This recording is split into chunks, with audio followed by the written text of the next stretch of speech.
and more info about this radio reading service, Navalins, and the Blind Community Thrift Store at www.blindcommunitythriftstore.com. The Blind Community Thrift Store radio reading service will begin shortly. We will be reading local news from around the Southwest Missouri area, Monday through Friday, 10 a.m. to 12 p.m. on YouTube, KSMU, and on the Audio Reader Network at Kansas University. For more information, please visit us at www.blindcommunitythriftstore.com. Please stay tuned as our broadcast will start soon.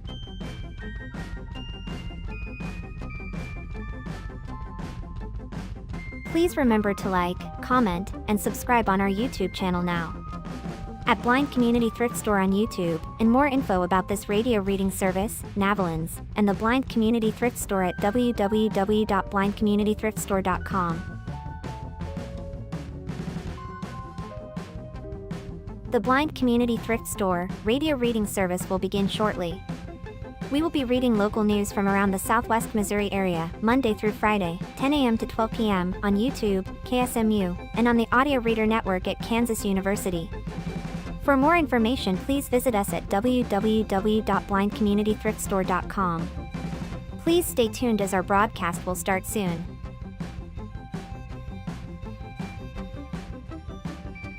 Please remember to like, comment, and subscribe on our YouTube channel now. At Blind Community Thrift Store on YouTube, and more info about this radio reading service, Navalins, and the Blind Community Thrift Store at www.blindcommunitythriftstore.com. The Blind Community Thrift Store radio reading service will begin shortly. We will be reading local news from around the Southwest Missouri area, Monday through Friday, 10 a.m. to 12 p.m. on YouTube, KSMU, and on the Audio Reader Network at Kansas University. For more information, please visit us at www.blindcommunitythriftstore.com. Please stay tuned as our broadcast will start soon.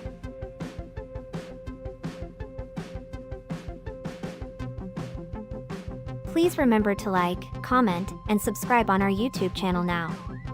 At Blind Community Thrift Store on YouTube, and more info about this radio reading service, Navalins, and the Blind Community Thrift Store at www.blindcommunitythriftstore.com. The Blind Community Thrift Store radio reading service will begin shortly. We will be reading local news from around the Southwest Missouri area, Monday through Friday, 10 a.m. to 12 p.m. on YouTube, KSMU, and on the Audio Reader Network at Kansas University. For more information, please visit us at www.blindcommunitythriftstore.com. Please stay tuned as our broadcast will start soon.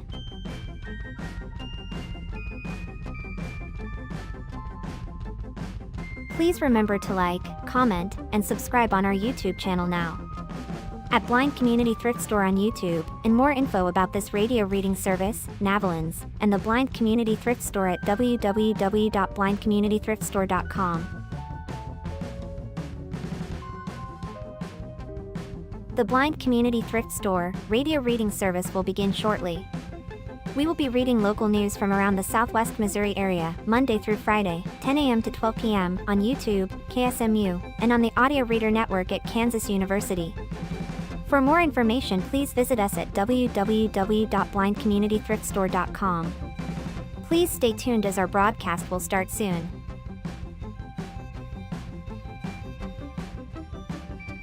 Please remember to like, comment, and subscribe on our YouTube channel now.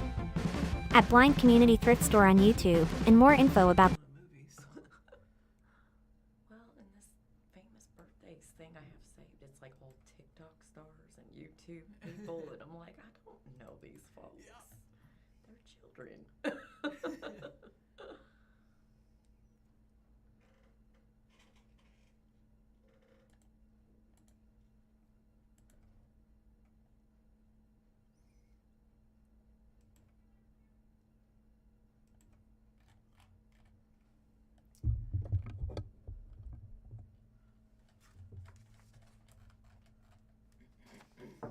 Time is 10 a.m.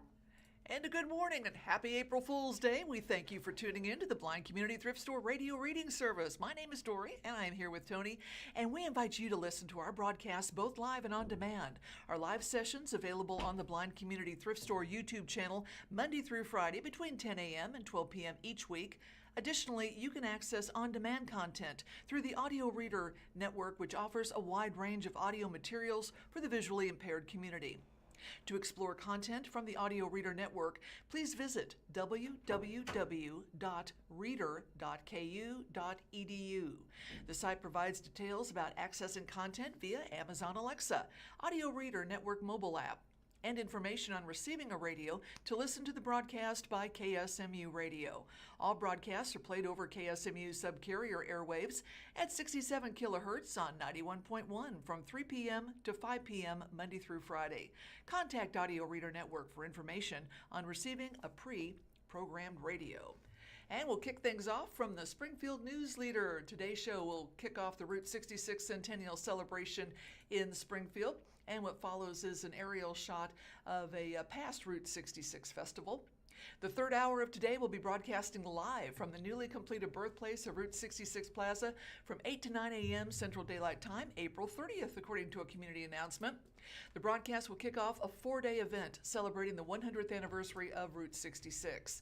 The National Route 66 Centennial Kickoff Celebration, produced by the Missouri Route 66 Centennial Commission and presented by Vital Farms, will be taking place April 30th through May 3rd.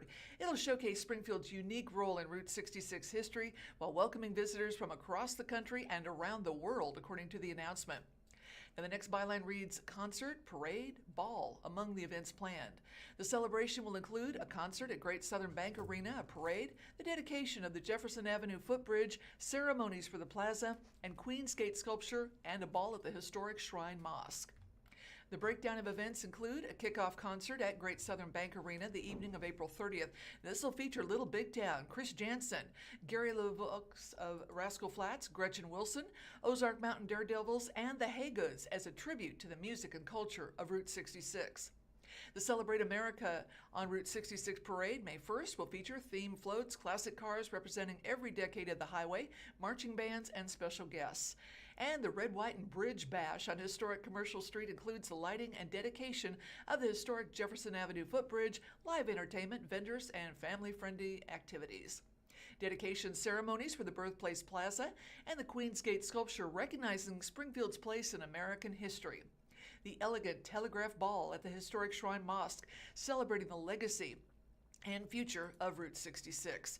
Quote, this is a once-in-a-generation moment for Springfield. Cora Scott, Missouri Route 66 Centennial Commission Chair, said in the announcement, to have today broadcasting live from the birthplace of Route 66 as we launch the Centennial Celebration underscores the national significance of this event and the story our community has to tell.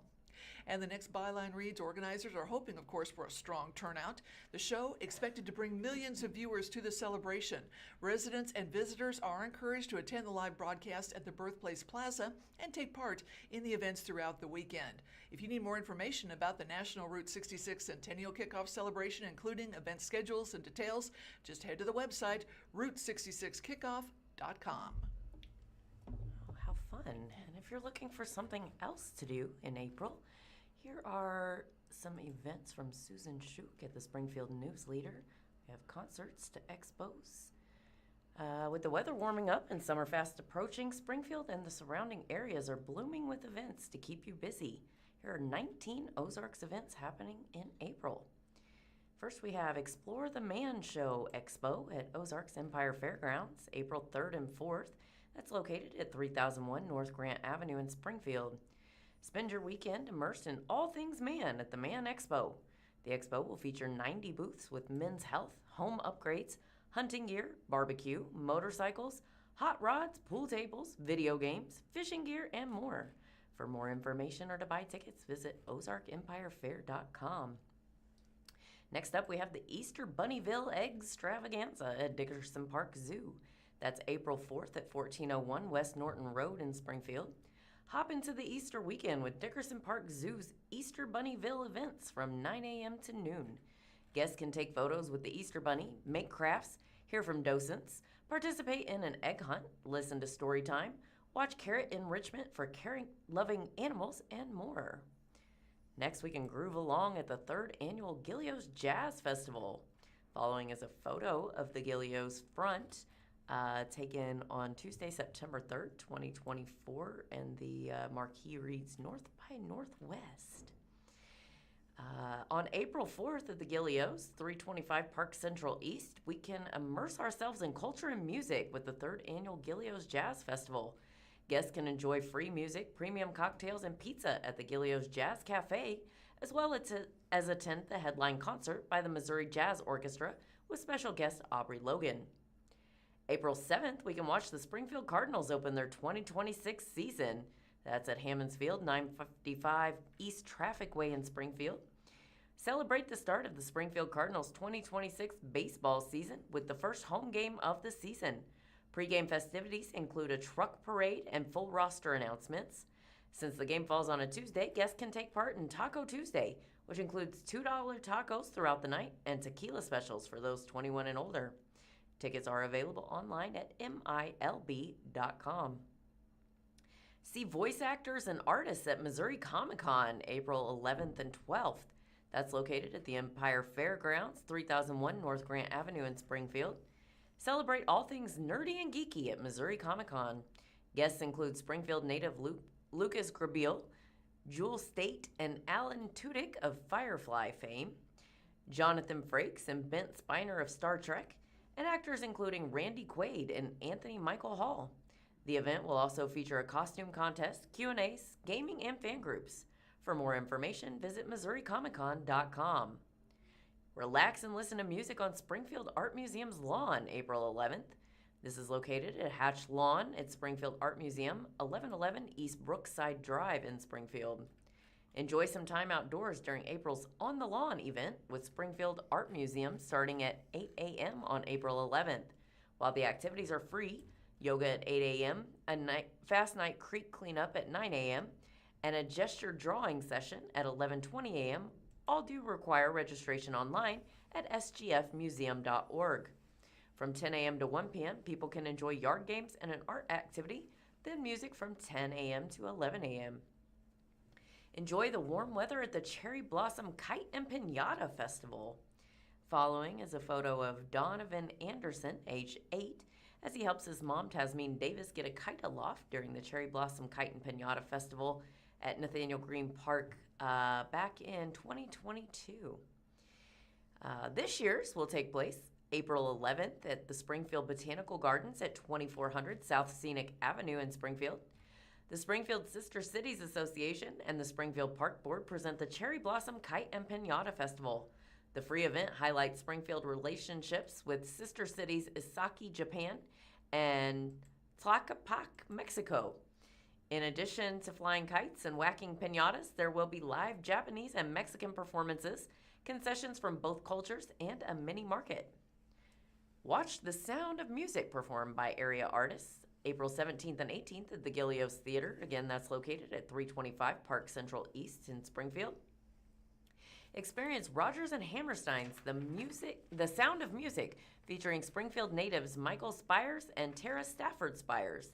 The musical is inspired by the Von Trapp family singers and follows the story of a young postulant who becomes a governess to the children of a retired naval officer before World War II. For tickets or more information, visit giliostheater.com. Can watch anglers compete at a Major League Fishing Championship event on Table Rock Lake. That's April 17th and 19th at Table Rock Lake near Branson. Bass Pro Shops Red Crest 2026, the Bass Pro Tour Championship, will take place at Table Rock Lake this year. According to MFT, this is the first championship event at Table Rock Lake. Pro anglers from around the nation will compete for a trophy and the $300,000 prize. During the competition, guests can also visit an outdoor expo with exhibitors, seminars, giveaways, activities, and fan autographs. The second annual Ozark Mountain Reefer Madness at the Treehouse Lounge. That's going to take place April 17th and 18th at the Treehouse Lounge, located at 2142 North Sports Complex Lane, Suite A in Nixa. Guests can enjoy a VIP experience or an outdoor celebration at the second annual Ozark Mountain Reefer Madness. The VIP night, April 17th, includes live music, meet and greet with influencer Daniel Gossard, and a giveaway. The second day is a reggae festival featuring Jeremy Evans and Level Up, as well as vendors, food trucks, and the Stoner Gump Olympic Games, hosted by Gossard, who goes by Stoner Gump on social media. For more information or tickets, visit skeletix.com. That's SKELETIX.com. You can learn about programs and resources for Parkinson's disease in the Ozarks on April 18th. That's at Empower Abilities, located at 1450 West Cambridge Street in Springfield. Empower Abilities and the Parkinson's Group of the Ozarks is hosting a Parkinson's disease resource fair from 10 a.m. to noon. The fair will include local businesses and organizations with information about programs and services centered around Parkinson's disease in the Ozarks, such as health and wellness support, planning for the future, and more. The event is free to attend and open to the public. You can hear from a Confederate spy at the Library Center. Following is a photo of a new sculpture called Vistillation that was created by local artist Michael Stelzer. It has been installed outside the Library Center's Hatch Auditorium, which opened January 16th. April 18th at the Annie Bush Community Room at the Library Center, 4653 South Campbell Avenue. Missouri historian Barnes M. Bradshaw will portray Absalom Grimes, a Confederate spy during the Civil War, during his program, Gratiot Street Prison and the Life and Times of Absalom Grimes, at 1:30 p.m. at the Library Center. During the program, Bradshaw will discuss the hardships of prison life and Civil War-era justice. You can celebrate Earth Day at Carthage's annual Community Earth Day celebration, April 18th at Central Park at 714 Garrison Avenue in Carthage. Join in Carthage's annual Community Earth Day celebration, starting at 10 a.m. on April 18th and lasting until 2 p.m.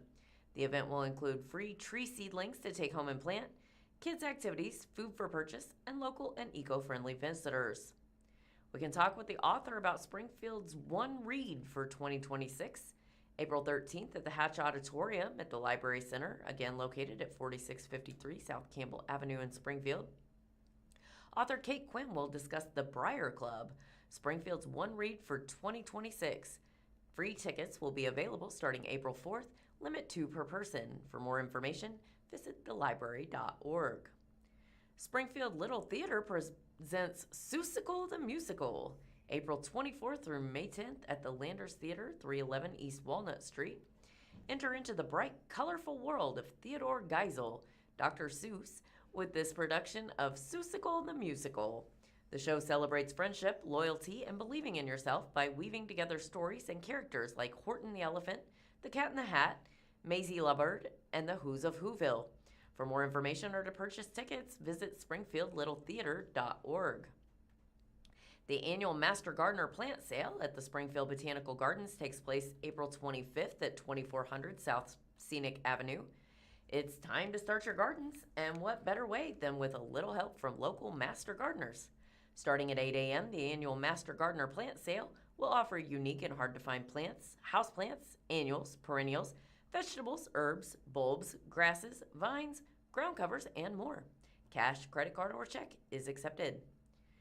Earth Day Music Fest at Jordan Valley Park on April 25th, located at 811 East Traffic Way in Springfield. Celebrate the Earth during a one-day ticketed, plastic-free music festival, Earth Day Music Fest. The musical lineup features local and regional bands, and the event will feature booths with sustainably made goods for sale. Guests are asked to bring their own water bottles, and beverages are sold and served in reusable take-home cups. For more information or to purchase tickets for $25 each, visit earthdayspringfieldmo.org. Celebrate women-owned businesses in downtown Springfield. April 25th in downtown Springfield, you can enjoy giveaways, pop-ups, and special deals from more than 60 women-owned and led businesses in downtown Springfield with Women's Day Downtown on April 25th. For a map of businesses as well as a list of offers, visit itsalldowntown.com. You can pick up some new reading material at the Friends of the Library book sale. April 29th through May 3rd at the E-Plex at the Ozark Empire Fairground. That's located at 3001 North Grant Avenue in Springfield. Looking for books to add to your to-be-read pile? The Friends of the Library is hosting its book sale at Ozark Empire Fairgrounds starting April 29th. For more information, visit thelibrary.org. And finally, circling back, we kick off the Route 66 Centennial with a concert. April 30th at Great Southern Bank Arena, located at 685 South John Q. Hammonds Parkway in Springfield. Celebrate the start of the Route 66 Centennial with the National Route 66 Centennial Kickoff Celebration Concert.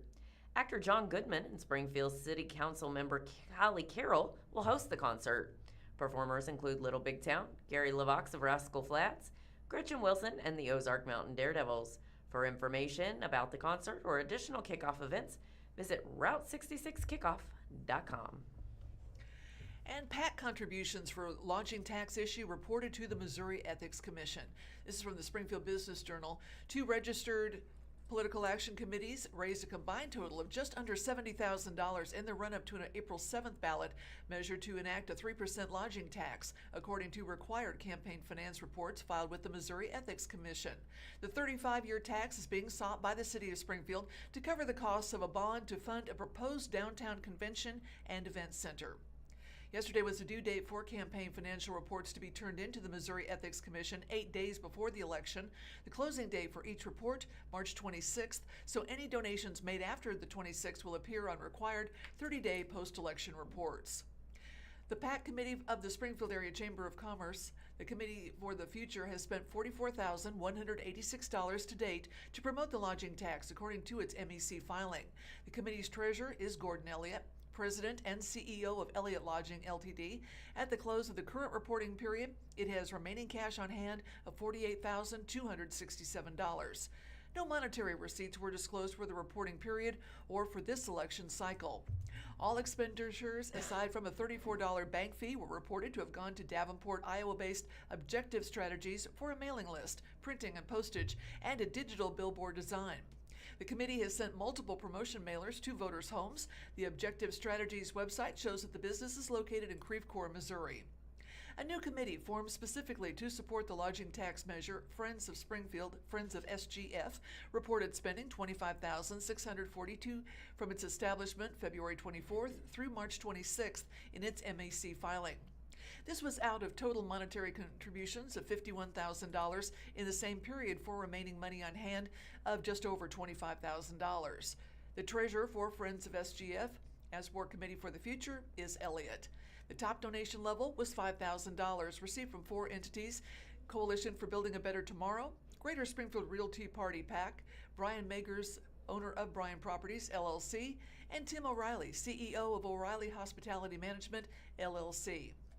Giving $2,500, the second highest level reported, Great Southern Bank, Marshall Kinney, a third-party administrative executive with Point C, Ozarks Coca-Cola Dr. Pepper Bottling Company, and SRC Holdings Corp. And at the $1,500 level, there were 2 donors, Davis Property Management, LLC, and William C. Mars, Principal and CEO of Governmental Services Group, Inc. Some other notable names include Shane Calger, president of Arvis Bank, giving $500, and Bob Dixon, Greene County presiding commissioner, giving $200. As with Committee for the Future, Friends of SGF spent all of its money, aside from $28 in credit card processing fees, with Objective Strategies, which provided corrugated plastic signs, a flyer, digital media, and multimedia messaging servicing texts. Friends of SGF's MEC report shows some $25,642 in expenditures for the period, with $25,358 in cash on hand as of March 26th. Large format yard signs promoting the election have also been put up by the Springfield Central Labor Council Committee on Political Action and Political Education. The CLC is part of the Missouri AFL-CIO. The organization's treasurer is listed by the MEC as Brian Brawley. The CLC reported $22,367 in total monetary receipts and $11,900 in total contributions made for the election. Springfield Central Labor Council was the only contributor in the reporting period, with 2 contributions of $5,000 and $3,500. CLC total expenditures were $9,767. In the period covered by the report, $2,710 went to the Ink Spot for signs, and $4,725 went to Lamar for billboards. Other expenditures include the committee joining those of the City of Springfield and the city's Convention and Visitors Bureau. Visit Springfield, Missouri, which provided funds for an information campaign that both organizations characterize as educational instead of promotional, in keeping with Missouri law, which bars the use of public funds for advocacy of a ballot measure. In Springfield Business Journal reporting on March 26th, the city reported having spent $6,435, mostly on printing and postage. Visit Springfield did not provide its total expenditure, but an invoice provided by television station KY3 for the organization shows an expenditure of $13,944 on 29 commercial spots. With all these contributions added, total reported expenditures for the April 7th election, not counting the remaining Visit Springfield expenditures, come to just $26 short of $100,000 so far, with a week remaining before Election Day. And a man accused of stalking a woman and her child at Target now faces federal child porn charges. Jackie Rewald from the Springfield Citizen brings us the story that says the Springfield man who was charged in state court last fall for allegedly stalking a woman and her child in Target, following them home and grabbing the woman, is now also charged in federal court with receiving and distributing child pornography. Joshua Allen York, age 31, has been in the Greene County Jail since October 30th, 2025, when he was charged with the Class B felony of first-degree kidnapping, the Class E felony of first-degree stalking, and the Class D felony of first-degree child endangerment. Springfield police say York stalked a woman and her 2-year-old child while they shopped at Target on October 15, 2025, followed her home, and then grabbed her outside of her apartment while she was holding her toddler. According to a sealed indictment filed on March 4, 2026, York was indicted by a grand jury on 2 counts of knowingly receiving and distributing child pornography. That indictment was unsealed and made public on March 23, 2026. The federal child pornography charges stem from alleged activities between 2023 and 2025. Other than the time frame, no information about the evidence is included in the indictment. Following is the booking photo of Joshua York taken by the Greene County Sheriff's Office, wearing a navy blue shirt and looking a little red in the face. So what led to the state charges? Well, according to the probable cause statement from the state charges, York and the victim did not know each other. The woman and her child arrived at the Target on East Primrose Street around 1:30 p.m., October 15, 2025. According to the statement, York was already in the store, wandering around when he observed the victim and began following her. The woman checked out, left the store, and got into her car. York allegedly got into a black GMC Terrain and followed her. According to the statement, multiple traffic cameras throughout Springfield captured the 2 vehicles, with York's GMC following the victim's vehicle. The woman drove to her apartment in southwest Springfield, parked, and began carrying groceries inside. Since her son was asleep, she left him in the car while she made multiple trips to carry groceries inside.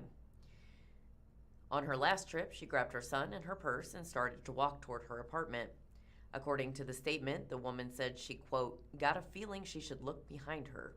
When she did, she allegedly saw York squatting behind a car parked next to hers. York allegedly stood up and began to move toward her, and she yelled, "What are you doing?" According to the statement, York rushed toward the woman and grabbed her waist and started pulling her toward the parking lot. The victim, who was still holding her child, began screaming and fighting back. A witness who was driving in the parking lot told police they heard a female screaming a bloody murder scream and ran toward the screaming.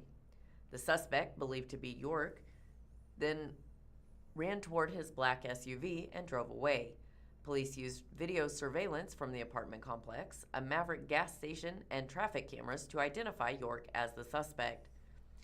This disturbing conduct threatens the sense of safety of the victim and all members of our community as they are going about their business, the prosecutor wrote in a request for a warrant. York is scheduled to appear in Greene County Judge Todd Myers' courtroom on April 6th for a case management conference. Rosewood and Cedarwood residents are fighting eviction in court, and we see a picture of plaintiff Ramona Teeter in her home, reading at her kitchen table. She worries about what the end of a low-income housing tax credit will mean for her and her neighbors. Residents of 2 low-income housing developments testified about the harm they say they would experience from having to relocate to make way for luxury senior apartments. A temporary injunction hearing was held before Judge Joshua Crittenson of the 31st Judicial Circuit Court in the case of Ramona Teeter, Edel v. Zimmerman Properties, LLC. The court heard testimony from 3 of the 4 plaintiffs and other residents of developments formerly known as Rosewood Estates and Cedarwood Terrace.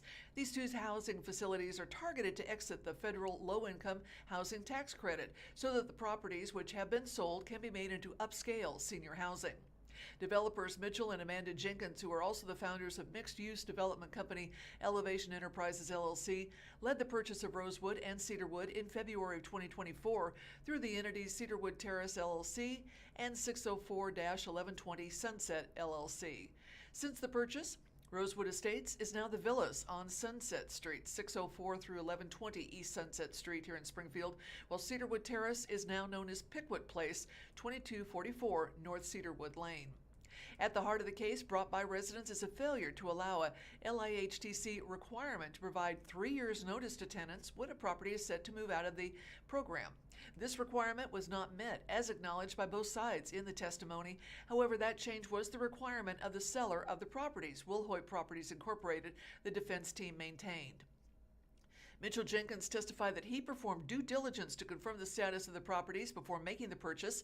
He said he was advised by the Missouri Housing Development Commission, the state office that administers the federal LIHTC program, of the property's release. Quote, "We relied on information they provided us to make an informed decision," Jenkins said on the stand.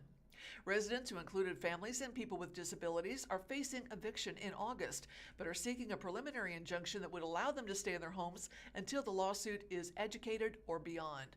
Witnesses for the plaintiffs described the sense of community built over years in the housing facilities, as well as features of the units that serve them well and would be hard to replace. As an example, plaintiff Jamie Johnson, age 55, who's been dependent upon a wheelchair since she was a teen, said she brings in $1,274 per month in Social Security, her sole source of income, to pay for a unit with no stairs, lower countertops, accessible bathrooms with raised toilets, accessible showers, higher electrical outlets, and doors she can get through. Johnson said she felt panicked when she first received notice in 2024 that she would have to move following the property's sale. She told the court she wondered where she would live and what she would do, as well as whether 2 years would be enough time to find disabled housing that is affordable. Expert witness Amy Blanstead of the Drew Lewis Foundation, Inc. testified for the plaintiffs that Springfield is short about 22,000 housing units of all types and 12,000 short of housing units for people classified as very low income, according to figures from the U.S. Department of Housing and Urban Development. City of Springfield figures place a shortage for very low income people at just under 9,000.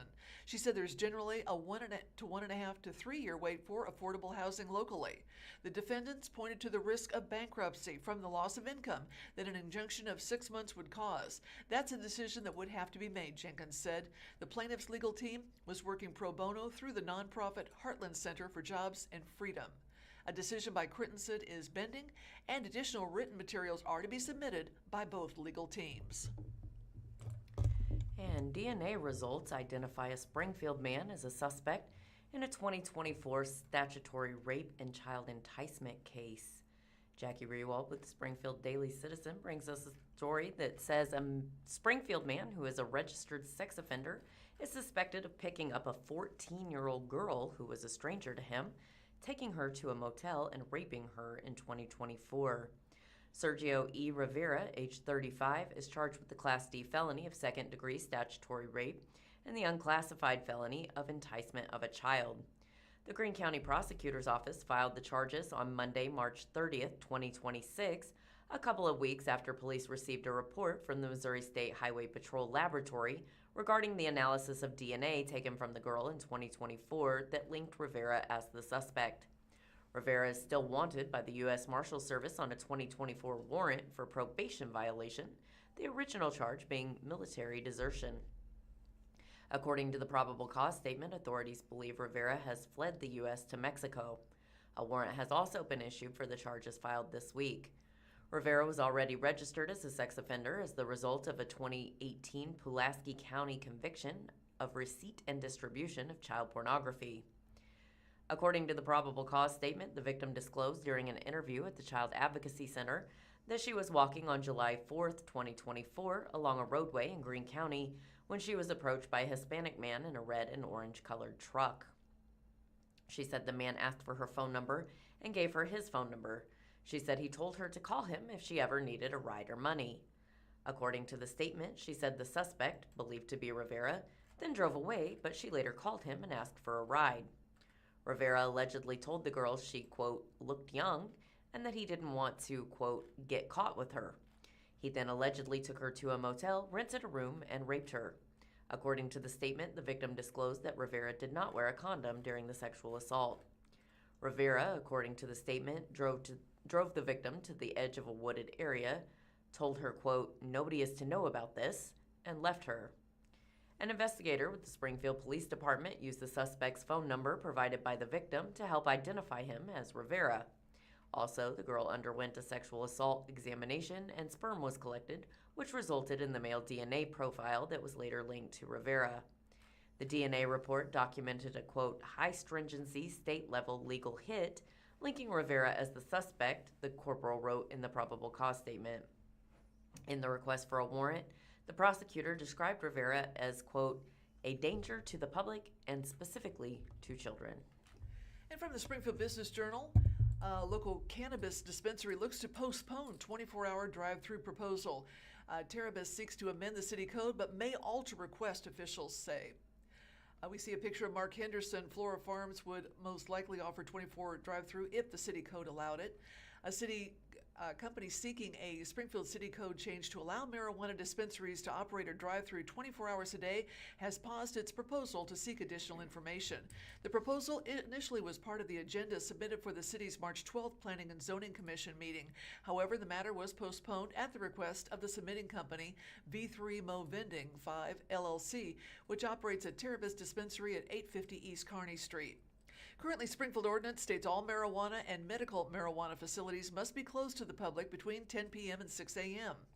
Nick Laramatis, co-founder and chief legal officer with Terabas, said that the company was seeking drive-through services be allowed to operate 24 hours per day, 7 days a week. Quote, the initial submission was for drive-through only, he said, noting a change to drive-through hours of operation would apply to all marijuana dispensaries within the city limits. The interior of the building wouldn't be open under this proposed text amendment. Laramatis said it initially would seek an additional shift at the Terabas dispensary. Quote, it's something that would require both hourly employees and an overnight shift manager, he said, so you're essentially bringing in a whole additional crew of people to run the store. According to the city staff report, the applicant asked for changes to city ordinance to, quote, better serve customers whose schedules or medical needs require extended access to cannabis products outside current permitted operating hours. However, upon receiving the city staff report prepared by Danielle Neal, senior planner, prior to the March 12th meeting, Laramatis said there were concerns noted in it the company wanted to discuss internally and with the municipality before resubmitting its proposal. Quote, after reading that staff report, we requested to be taken off the agenda and look forward to coming back with a proposal that reflects what we've heard, he said. Concerns raised as the next byline, and among those raised in the report were ones from the Springfield Police Department, which said dispensary hours were established to balance the interest of the community at large with business interests. However, amending the hours of operation as proposed could have a negative impact to safety and security in the areas around the dispensaries. Police officials also said the amendment could set a dangerous precedent for businesses such as liquor stores to, quote, submit requests to do likewise, according to the report. We take the concerns raised in the staff report seriously, Laramatis said, adding that the company is looking to engage some of the stakeholders, such as city staff, to get a better understanding of what makes sense for the community, customers, and the company. This would open a can of worms to have other intoxicating businesses look to be treated with 24 operations. Laramatis said Terabas is, quote, committed to getting this done right and not necessarily getting it done fast. Terabas opened its Springfield location in 2021 and operates 9 dispensaries in Missouri and Illinois, according to the company website. The Springfield drive-thru currently open nightly till 10 p.m. The latest hours of operation for a drive-thru at one of its dispensaries is in O'Fallon, where it's open until midnight Wednesday through Saturday. If amended, based on the initial Terabas proposal, the city code would allow all dispensaries with a drive-thru to operate during the extended hours from 10 p.m. to 6 a.m. One of those would be Humansville-based Flora Farms, LLC, which operates 12 dispensaries in Missouri, including one location in Springfield. That store is at 2825 North Glenstone Avenue, just less than 2 miles from the Terabas shop, has a drive-thru. Flora Farms President Mark Hendren said his company hasn't strongly considered 24-hour drive-through operations before. However, it would likely do so if it were allowed in Springfield. Quote, obviously there's only so much business, and if we see that our business is going to our competitor because of that feature, we'd have to add it just to stay competitive, he said. Keeping a drive-through open 24 hours a day would likely require at least 3 more employees at the dispensary, Hendren said. Quote, depending on the volume of business, it might be more. Amendment 3, the state's constitutional amendment, which legalized recreational marijuana, does not place restrictions on operating hours of licensed cannabis facilities, according to Lisa Cox, Communications Director with the Missouri Department of Health and Senior Services. The amendment places authority with local governments to regulate operating hours for marijuana establishments. There are 9 marijuana dispensaries within Springfield city limits, according to the P&Z report. And meanwhile, Lara Matas said Terabis is reviewing its application, noting it will undergo changes before it is resubmitted to P&Z. Quote, I don't know what that's going to look like right now, he says. Is there room for something less than 24 hours but longer than the current hours posted? Yeah, of course. Bob Hosmer, planning manager for the city, said he has not been notified of when Terabis will resubmit its application. He said the company will have to pay for another public notice to be published, as well as need to run at least 15 days prior to the meeting. Laramatis said he's not placing a timetable on when the company will be back on the P&Z agenda. He said it's possible it could be as early as May. The P&Z Commission's first meeting of that month, May 7th, according to the city's website. Quote, if we miss that one, we'll try to catch the next one, he said. And number of holidays to be celebrated today. Just a few of those include, of course, April Fool's Day. Happy April Fool's Day. Along that same vein, we have National Soylent Green Day and National Tomfooleries Day. It also happens to be National Love for Our Children Day. And a few book-related, we have Edible Book Day, Poetry and the Creative Mind Day, and Reading is Funny Day. And speaking of books, Jordan Blomquist with 417 Magazine tried a bookbinding class at Wild Arts Learning Center. And here's what they had to say. Adding to the list of things I never thought I'd do for work, a bookbinding class. This one actually hit closer to home, though. Growing up, I was obsessed with journaling, hence the journalist career path. I have memories of making journals out of scrap paper at my grandma's house and begging for a new notebook anytime my mom took me to the store. On a recent Saturday, I headed to East Springfield for a class at Wild Arts Learning Center. That's located at 6125 East Farm Road 152 in Springfield. They have all kinds of classes throughout the week, like paper making, canning, drawing and watercolor, loom weaving, soap and candle making. The list goes on. Wild Arts Learning has around 26 artists who visit to teach classes. Some are for adults, but they have children's classes as well. I love being in the community and building and sharing with the community, says co-founder and director Gina Canada. The Wild Arts Studio gives me and those who teach and gather here opportunities for that by learning and sharing together. It's really the sharing that inspires me most about learning new things. The Wild Arts Learning Center is a perfectly messy yet organized creative space. Dried flowers hang on the walls, looms stand on display, supply boxes line the shelves, and a coffee station sits near an open kitchen. At 10 a.m., I drove into the in-depth 5-hour-long bookbinding class. We started with introductions. 6 others were taking this class with me. Then, Canada led us through a brief history lesson in bookbinding. When it was time to begin on the books, I surveyed my supplies. 5 stacks of 5 sheets of paper, 2 square book boards, a box cutter, a pencil and eraser, a metal ruler and glue laid on a green craft mat. I started by measuring our book boards, which would be the covers. If you were making this at home, you could use something as simple as an empty cereal box or cracker box. Then, arguably the hardest part, was sifting through hundreds of pieces of scrapbook paper to find the best ones to use for the cover, back cover, and inside panel. Something Canada emphasizes in this class specifically, along with many others, is that this is lesson-based, not simply make and take. She wants participants to be able to take their books home and then make more if they want for gifts or personal use. Natural material crafts and hand skills are meaningful pursuits, Canada says. After choosing the perfect papers, I got to work, eventually learning to sew the binding using a curved needle. I am proud of the final product. I was intimidated before beginning, all that stitching and precise measuring making my perfectionist brain nervous. Canada guided me through each step, and we even enjoyed a snack and hot tea break. Now the book sits on my desk beside some of my favorite journals, not completely perfect, but entirely mine.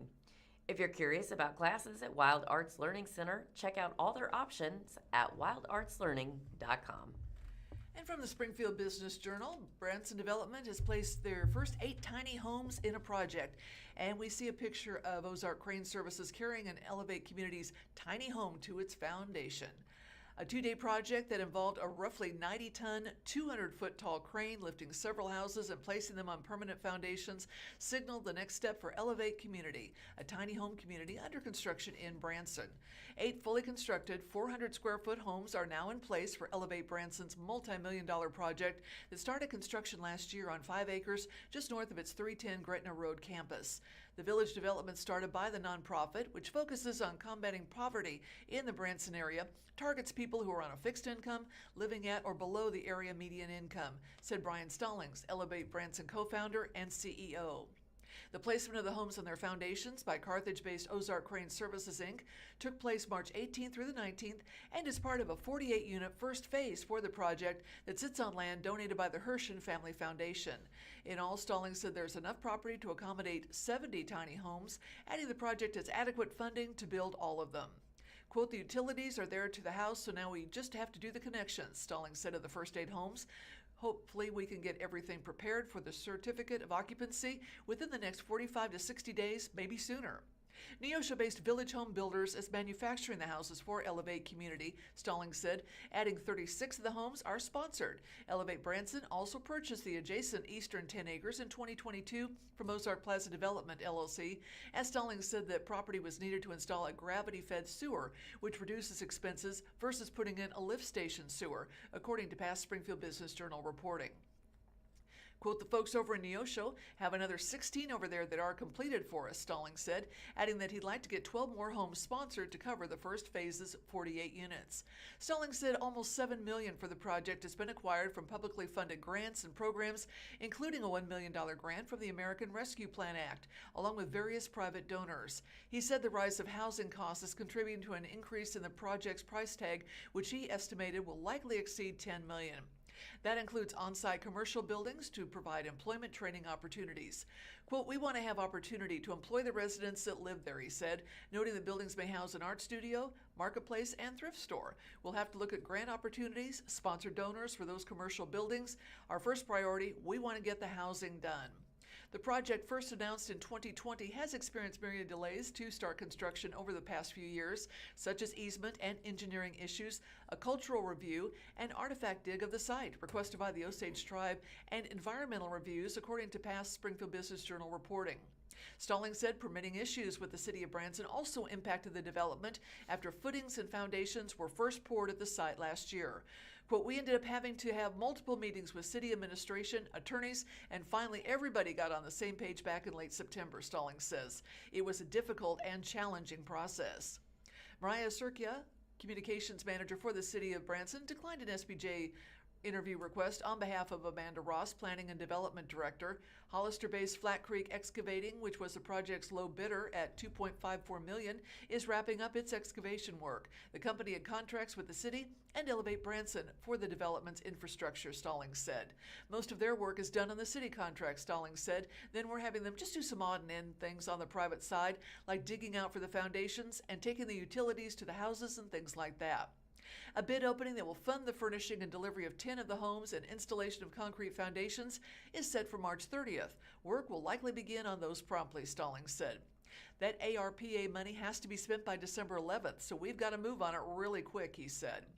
Stallings said it was, quote, pretty surreal to watch the first homes to be placed by the cranes, noting how they line up with each other and the road helps paint a picture of what the development will look like upon completion.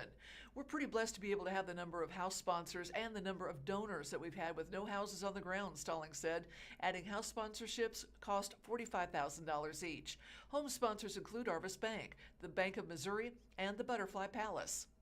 Opportunities to sponsor private roads that will be in the development also are being offered for $50,000, he said.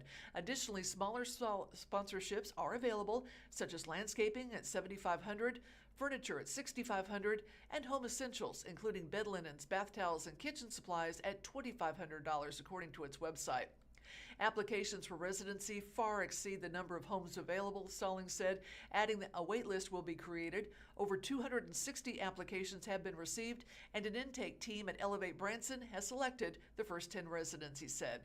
All Elevate community houses are for individuals or couples, Stallings said. They're fully furnished one-bedroom, one-bath homes with kitchen, dining, and living room spaces. Rent is set at $495 a month with utilities and trash removal included. Eligibility requirements are that occupants have lived in Taney County for the past 12 months and have income at or below 50% of the area median income. According to the Elevate Communities application, the income limit is listed at $26,600 for an individual and $30,400 for a married household of 2. Despite the hurdles Elevate Branson has encountered along the way, Stallings said he is excited to see the first tenants move in this year. Quote, "You don't do it for any accolades. You certainly don't do it for the struggles that it takes," he said. "You do it to see the hope that it provides the individuals that are going to live there." And several obituaries this week coming to us from the Springfield News-Leader.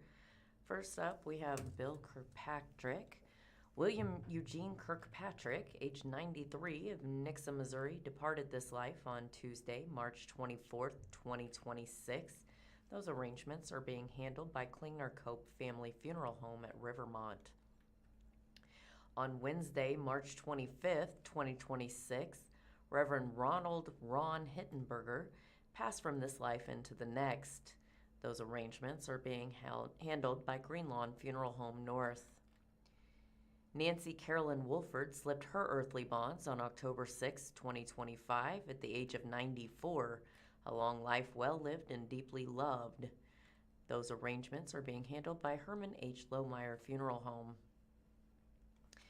Mackenzie Ann LaRiviere, age 40, passed away peacefully on March 25, 2026, in Houston, Texas, surrounded by her family after a courageous 3-year battle with breast cancer. Those arrangements are being handled by Green Lawn East Funeral Home. Scott Allen Roberts, age 74, of Springfield, Missouri, passed away peacefully on Friday, March 20th, 2026, surrounded by family and friends. Those arrangements are being handled by Gorman Scharf Funeral Home. Ronald L. Moore Sr., age 86, passed away on March 27th, 2026. Arrangements provided by Green Lawn Funeral Home North. Michael Dwayne Drews, age 66, passed away on March 21st, 2026 at Citizens Memorial Hospital in Bolivar following a short illness. Arrangements provided by Green Lawn Funeral Home North. Finally, Linda Payne passed away on January 15th, 2026 in San Antonio, Texas. A celebration of life is planned for Saturday, April 18th at All Saints Anglican Church. Well, Ron Hurst has announced his upcoming retirement from KY3, and we see a picture of KY3 Chief Meteorologist Ron Hurst announcing that during a stop in Republic on the KY3 First Alert Weather Tour. KY3 Chief Meteorologist Ron Hurst announced his forthcoming summer retirement during a stop on the station's First Alert Weather Tour, March 26th in Republic. After 38 years in the Ozarks, 5 at KSPR, 33 at KY3, I'm going to go ahead and call it a career at the end of the summer and retire, he said to the crowd, who gave him a standing ovation. In an interview, Hurst said the audible gasp followed by a standing ovation took him by surprise. "I felt very honored by that," he said. Hurst told the crowd, "It's been an honor and a pleasure to serve viewers. I've tried to do my best to make sure everybody is safe during storms and that I bring you the best forecast every day so that you can benefit in your lives, in your work, and everything that can benefit from an accurate forecast." Hurst told Springfield Business Journal that viewers feel a bond with their meteorologists, and for him, the feeling is mutual. "We've spent a lot of late nights together," he said. He added that he sees presenting accurate weather forecasts for viewers as his legacy. Quote, "I really, truly see myself in public service. I've tried to put my best foot forward for my forecasts, for their safety, for their best interests, whatever that is." Asked how he knew it was time for him to retire, Hurst, 65, said it began 3 years ago when he lost his parents. Quote, "I think that when your parents pass away, you start to sort of reevaluate life and start seeing what's important," he said. For me, that's stepping back, finding love, doing those kind of things. Hurst said he'd been dating a woman who lives in West Plains. Quote, I think it's time to have somebody in my life, he said. I'm not leaving because I'm tired of doing weather or I don't like the job or don't like KY3. I've made enough money and I've found love, so I'm going to go do some other things and be with someone I love. As for what comes next, Hurst said there are a lot of possibilities. I'm an educated guy and I have lots of energy, he said. I can find other things to do that aren't going to be as time-consuming as staying up until 3 or 4 in the morning babysitting thunderstorms. Forensic meteorology, that is offering expert testimony about weather in court cases, is an interest of Hurst, he said, and it's a lucrative field. He added that he regularly receives requests for his services and often has to pass on them for time reasons, but now those opportunities beckon. He added that he would also like to get out into the community, including schools and organizations, to talk about all things weather. That's something there has been less time for in recent years at KY3, he said. Reflecting on his career, Hurst said that one of the most memorable weather events accompanied the Table Rock Lake duck boat tragedy in July of 2018. Quote, I was one of the first to recognize boats down at the water were in direct danger, and I gave them quite a bit of warning, he said. Hurst said he was clocking 110-mile-per-hour winds on radar before the accident occurred. Quote, that was the largest single loss of life in my career, he said. The historic ice storm of 2007 and the Pierce City and Joplin tornadoes in 2003 and 2011, respectively, were also key moments in his career. And on the flip side, Hurst said he's met amazing people from David Letterman, Tony Orlando, Jesse Jackson, to Don Wells, Marianne from Gilligan's Island, not to mention fellow community members in Southwest Missouri. Quote, I've been very blessed in this life, he said. While he made his public announcement, Hurst said everyone would continue to be well cared for by the rest of the KY3 staff, and he adds that he would be filling in on air from time to time and would continue to live in the community. Quote, KY3 is a great place. I've made lots of friends over the years, he said to the live audience. It's been wonderful living in the Ozarks, and I do call this my home. I'm not going anywhere. I'll still be in the Ozarks, so you'll see me around. Stop me. Say hi. Hurst does an on-air weather for KY3 News 6 and 10 at KY3 News on the CW at 9 p.m. and online at ky3.com, according to an announcement by the network of his retirement. Hurst earned his bachelor's degree from St. Louis University, began his career at a station in Harrisburg, Illinois, before moving to Springfield, becoming a chief meteorologist at KSPR, according to a KY3 bio. From there, he worked in Tulsa and St. Louis before returning to the Queen City in 1993 to join KY3, rising to chief meteorologist with the retirement of Tom Dye in 2000. Hurst helped to develop the KY3 Safe and Sound Public Safety Program and led the Weather School program with local schools before leading the First Alert Weather Tour starting in 2020, according to the announcement. Hurst has won the Missouri Broadcasters Association Award for Best Weathercast and an American Meteorological Society Award for Outstanding Service by a broadcast meteorologist for his coverage of the 2004 tornado outbreak, the announcement adds. And several more holidays we're celebrating today are work-related, beginning with International Fun at Work Day. We have Global Day of the Engineer, Paraprofessional Appreciation Day, U.S. Air Force Academy Day, and National Trombone Players Day. And in related news, we have Dulcimer Day coming up at the Capitol. Missouri dulcimer musicians gather April 11th for Capitol Jam Day. This article brought to us from Janice Reeser in the Springfield News-Leader says that music and culture enthusiasts are invited to Dulcimer Day at the Capitol, set for 9 a.m. to 3 p.m. April 11th in Jefferson City. The event, hosted by the Missouri Alliance for Arts Education and the Prairie Dulcimer Club, will feature performances, community music making, and cultural appreciation, according to a community announcement. Attendees can look forward to performances by dulcimer artists from across the state, including Rick Toom of Eureka, Elas Mears, and David Wilson of Springfield, Cliff White of Jefferson City, Susan and Bill McFarland of Columbia, Susanna Baker of St. Louis, and Mickey Sweeney of Lake St. Louis. A highlight of the event will be a performance by the Glendale Elementary School Mountain Dulcimer Orchestra, led by Janae Segura Brown of Independence, showcasing the next generation of dulcimer musicians. Following the morning performances, musicians are invited to participate in the United Dulcimer Jam Concert from 1 to 2:20 p.m. Rick Toom, a nationally acclaimed hammer dulcimer recording artist, performer, and instructor, will lead the jam concert. The schedule of events: from 9 to 9:30 a.m. we have registration, meet and greet. From 9:30 to 9:45 we have welcome and introductions. From 9:45 a.m. to noon, There will be stage performances. From noon to 1 p.m., it's a break in the jam setup. From 1 to 2:20 p.m. is the United Dulcimer Jam Concert. And from 2:20 to 3 p.m., closing remarks and cleanup. We envision that Dulcimer Day at the Capitol will be a celebration of community, culture, and the enduring sound of Missouri's traditional music, Phyllis Paisley, Executive Director of the Missouri Alliance for Arts Education, said in the announcement. Whether you're a seasoned musician or simply a lover of folk music, this event offers a unique opportunity to experience the beauty of the dulcimer and connect with others who share a passion for the arts. Participants are encouraged to register and download the jam music in advance at tinyurl.com/YVSEC6A7. The event will take place in the Capitol Building Rotunda in Jefferson City. And from the Springfield Business Journal, Care to Learn braces for 20% dip in state funding. And we see a picture of a building that they are currently raising funds for to renovate. It's a new headquarters on Portland Street here in Springfield. Missouri's proposed state budget includes a funding cut of 20% or $500,000 for Care to Learn.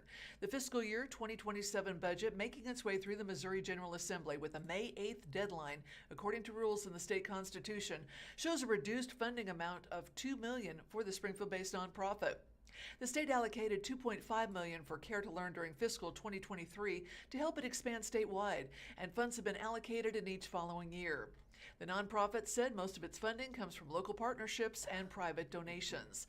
Started in 2008, the nonprofit initially partnered with Springfield Public Schools to meet health, hunger, and hygiene needs of students, and has grown to more than 50 partners across Missouri.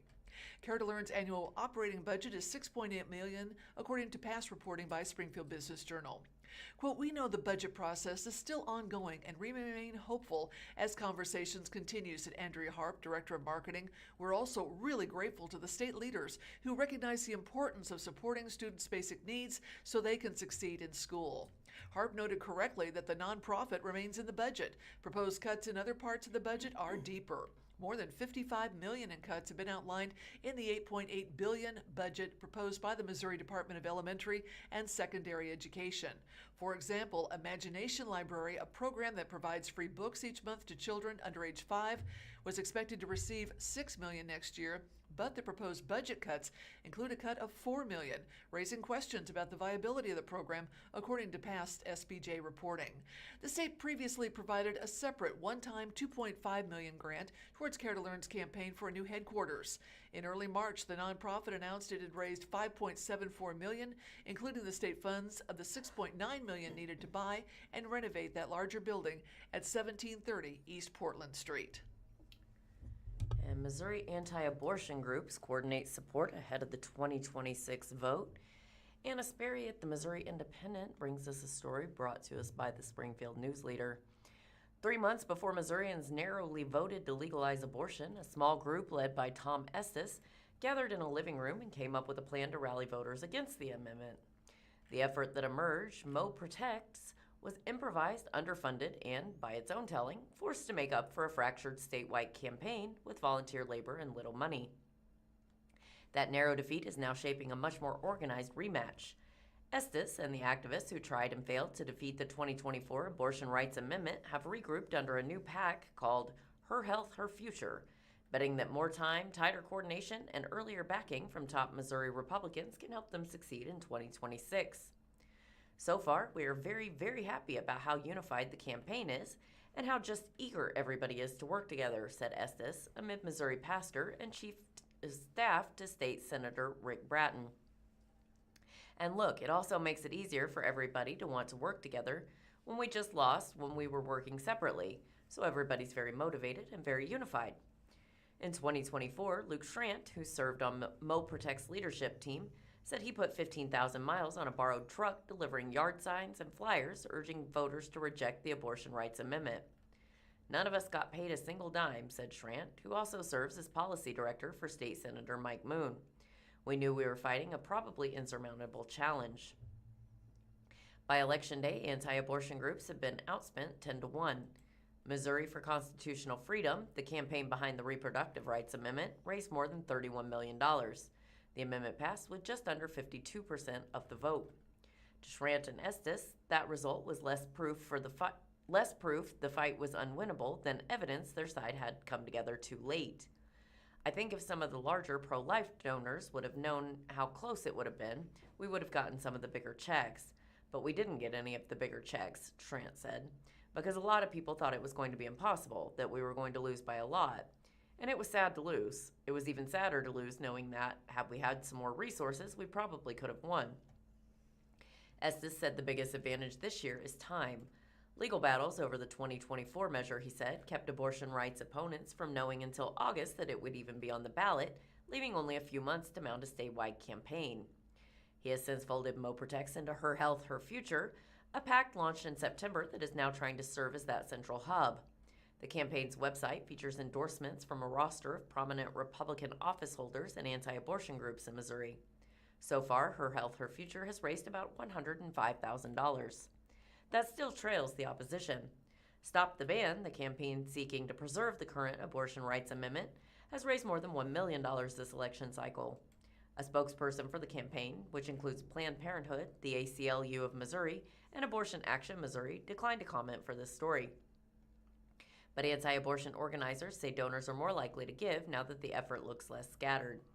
It was hard for donors to get a lot of confidence to give their funds last time when the campaign was just so segmented, Estes said, noting the lack of a central command structure 2 years ago. The proposed ban, which was approved by the legislature in May 2025 and will appear on the November ballot, would outlaw all abortions with exceptions for medical emergencies and for survivors of rape and incest who seek out an abortion in the first 12 weeks of pregnancy. Like 2024's Abortion Rights Amendment, the Abortion Ban Amendment will also be listed on the ballot as Amendment 3. One notable difference this time around is the involvement of Republican Governor Mike Kehoe's office from the outset. State Representative Ed Lewis, a Republican from Moberly who helped draft the proposed abortion ban last spring, said while former Governor Mike Parson publicly opposed abortion rights ahead of the 2024 election, he did not play as active a role in the campaign. But, you have to not just be against it, you have to plant your name and lend your bully pulpit to that, and this governor and his wife appear to be taking a more active lead, Lewis said. Last year, Her Health, Her Future PAC announced Missouri First Lady Claudia Kehoe would serve as campaign treasurer, attaching the governor's name to the cause. At that point, the governor's office had been involved in the amendment effort for months as lawmakers proposed and then approved the abortion ban for the statewide ballot. As negotiations over which version of an abortion ban to move forward with were underway last session, Kehoe dropped by State Senator Adam Schnelting's office on several occasions, asking for updates on the drafted amendment. Sherry Kutenkooler, who now serves as Schnelting's chief of staff, said the governor's involvement is one of the biggest advantages she sees this time around. The lieutenant governor, the secretary of state, attorney general, along with Senate and House leadership all lined up behind him. That doesn't happen, Kutenkooler said. I've never been part of an effort like this one, just out of the clear blue sky. Kehoe drops in and says, "How's it going?" In the days after winning the gubernatorial race, Kehoe told St. Louis Public Radio that he believed some abortion exceptions and that he hoped lawmakers would take the election results as a sign to reconsider exceptions for rape and incest. In June 2022, Missouri became the first state to outlaw nearly all abortions, with limited exceptions for medical emergencies after the U.S. Supreme Court overturned the constitutional right to abortion. Then in November 2024, Missouri became the first state to overturn an abortion ban through a statewide vote. That reproductive rights amendment protects the right to abortion up until the point of fetal viability. While abortion is legal in Missouri, only procedural abortions, which take place in clinics, are available. Medication abortion, which is increasingly the most common way to end a pregnancy, is not available due to several abortion regulations that remain on the books. A lawsuit attempting to strike down these regulations is ongoing, with a decision expected to come down in the coming months. In her spare time, Kutenkooler travels around the state giving presentations on the abortion ban amendment, at times encountering the Missourians who voted in favor of President Donald Trump and the abortion rights amendment. They really do believe that it's more compassionate and loving to allow a victim of rape and incest to get an abortion than it is to ask them to carry that baby to term and give it up for adoption, she said. There are 500 4-by-8-foot Yes on 3 yard signs stacked in Kutenkooler's garage next to her BMW. As soon as the legislative session concludes in mid-May, she said it will be, quote, all hands on deck to distribute them around the state.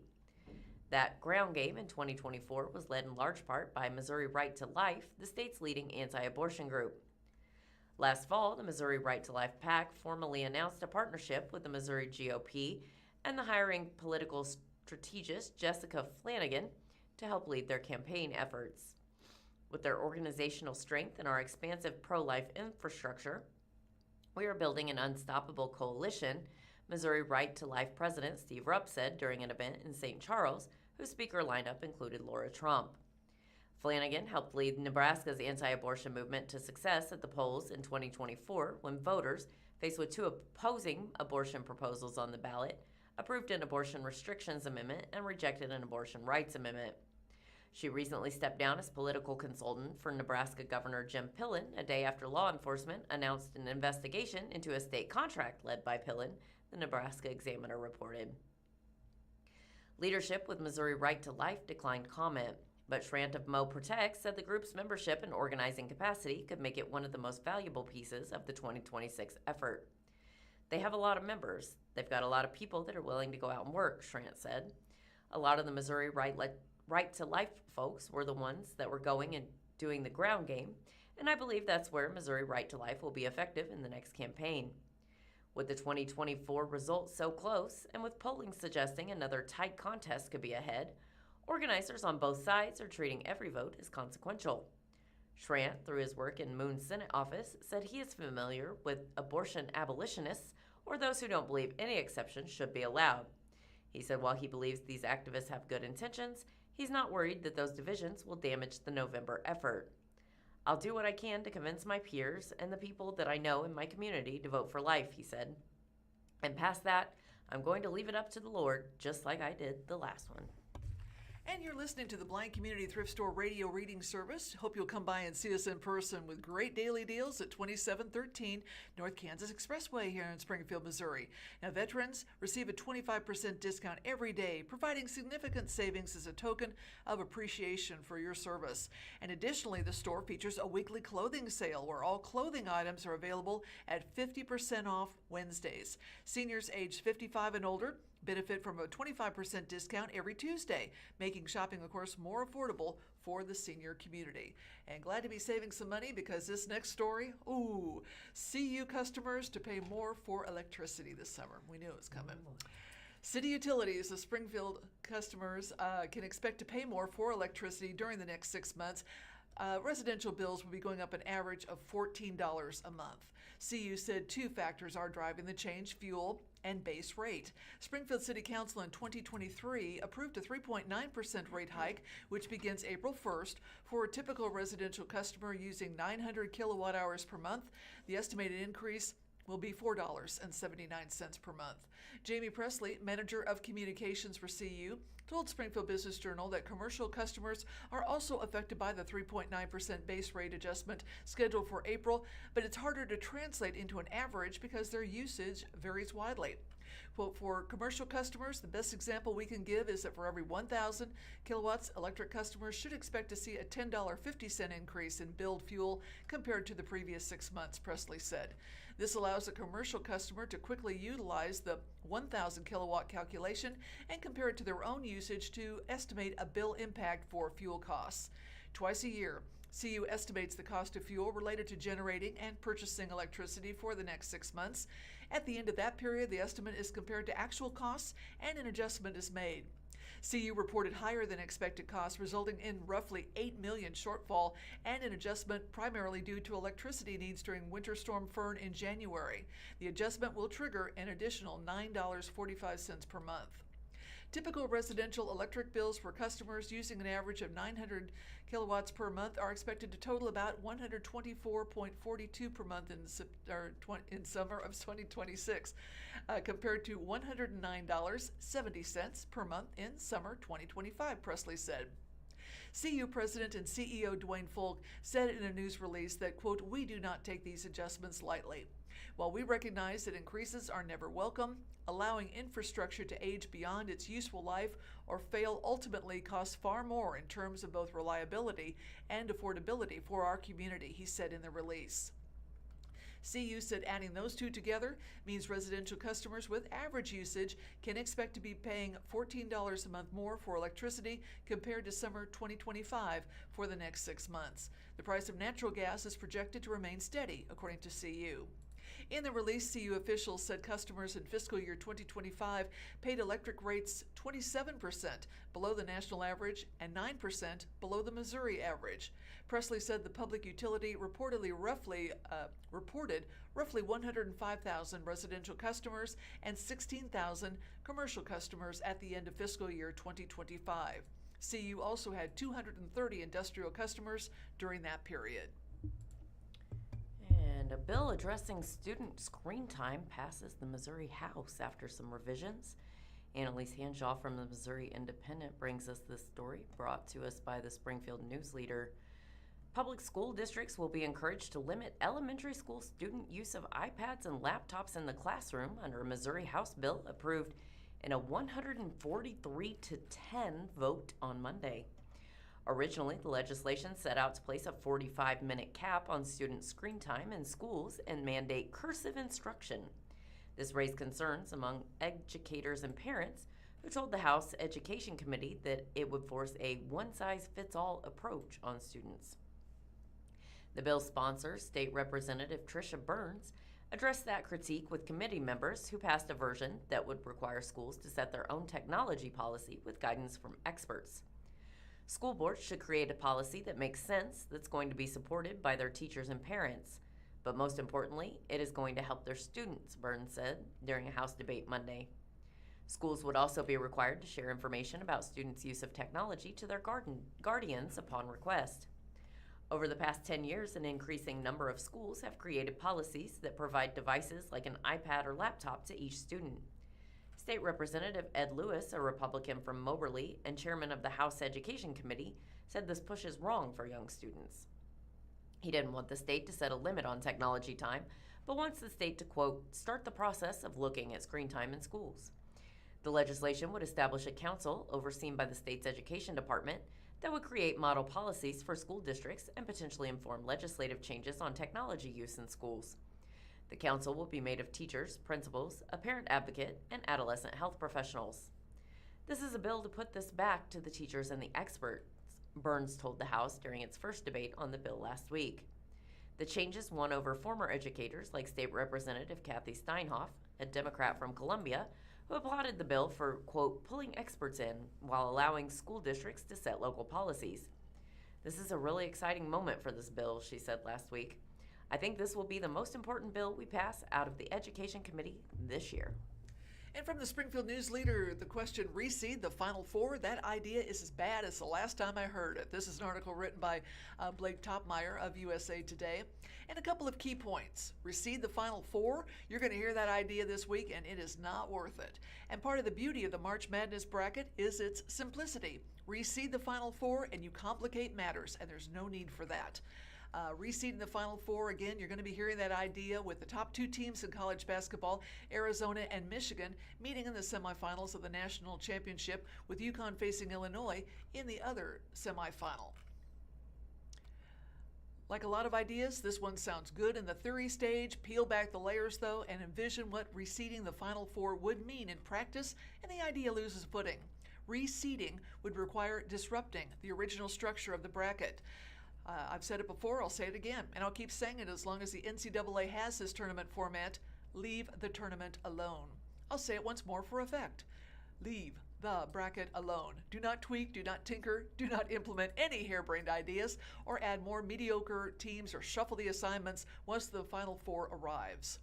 The tournament is one thing the NCAA gets right. Take a bow and enjoy it. It's not broke, and don't fix it. Still, it seems like a simple adjustment, right? Now that the Final Four teams are set, just flip Arizona and Illinois and have the 2 1 seeds on opposite sides of the bracket. And that's when it hits you. The bracket, that beautiful creation, is the star of this show. That's why you cannot simply reseed the Final Four. You disrupt all those brackets people filled out the day after Selection Sunday when they were supposed to be working, but instead we're researching that. Yes, High Point over Wisconsin is the best possibility for a 12 versus 5 upset, and that, yes, Arizona-Michigan win will win their region's meet in the semifinals. They'll meet in the semifinals, not the finals. That's what you wrote down on your bracket. And we see a picture of a game between two of the mascots from UConn and the Volunteers from March of this year. So the next byline says, "Don't complicate this. March Madness bracket is simple and beautiful." At its core, March Madness is entertainment, and part of that entertainment is everything from your 10-year-old daughter to your 95-year-old grandpa filling out a bracket for a shot at prize money or at least some bragging rights. And as much as we love the Cinderellas and the buzzer beaters and the comebacks and the 40-foot swishes from the logo, we love the bracket itself every bit as much or more. We like highlighting our correct picks and seeing our predictions come true. Anyone can understand how the bracket works, even if you don't watch a single minute of basketball before March, even if you wouldn't watch a single second of this tournament, if not to see how your bracket fares against your mother-in-law's bracket. The bracket's beauty is its simplicity of design. 16 teams in each quadrant funneling into a Final Four. A team loses and it's out. Win, advance. And as you fill out, you decide which two teams you think will meet next. Smart procrastinators kept writing down Arizona and Michigan until they reached the Final Four. If the bracket got reseeded, how does that work for your bracket pool? Everyone repicks their Final Four 2 weeks into the tournament? Forget it. Anyway, the moment we think we've figured out March Madness, we're reminded this tournament isn't so easy to figure out, even within a year when two number one seeds meet in the Final Four. The old-timers could tell us stories of the '83 Final Four. That year, number one Houston and number one Louisville met in one semifinal. Islamajama versus the Doctors of Dunk. In other semifinal, number 4 Georgia versus number 6 North Carolina State. The Houston-Louisville game on Saturday became the marquee attraction, and surely the winner would win it all, right? Houston went for 94 points against Louisville. 2 nights later came one of the biggest stunners in tournament history. The Wolfpack and OG Cinderella stunned Houston in the finals, winning on a buzzer-beating dunk, and Jim Valvano went running onto the court looking for anyone to hug. If you watched it, you'll never forget it. If you didn't, you've probably seen the highlights so many times you almost feel like you have lived through it. The idea of reseeding the Final Four goes back more than 2 decades. In 2004, Dick Vitale was hollering, "We needed to reseed the Final Four," before Duke and UConn met in the semifinals in a matchup of what appeared to be the 2 best teams remaining. That year served 2 epic semifinals. Georgia Tech beat Oklahoma State to advance to the finals as a 3 seed. UConn rallied to beat Duke because apparently no halftime lead is safe for the Blue Devils this deep into the tournament. And sure, 2 nights later, UConn had the championship in hand by halftime. But so what? Saturday's games were great.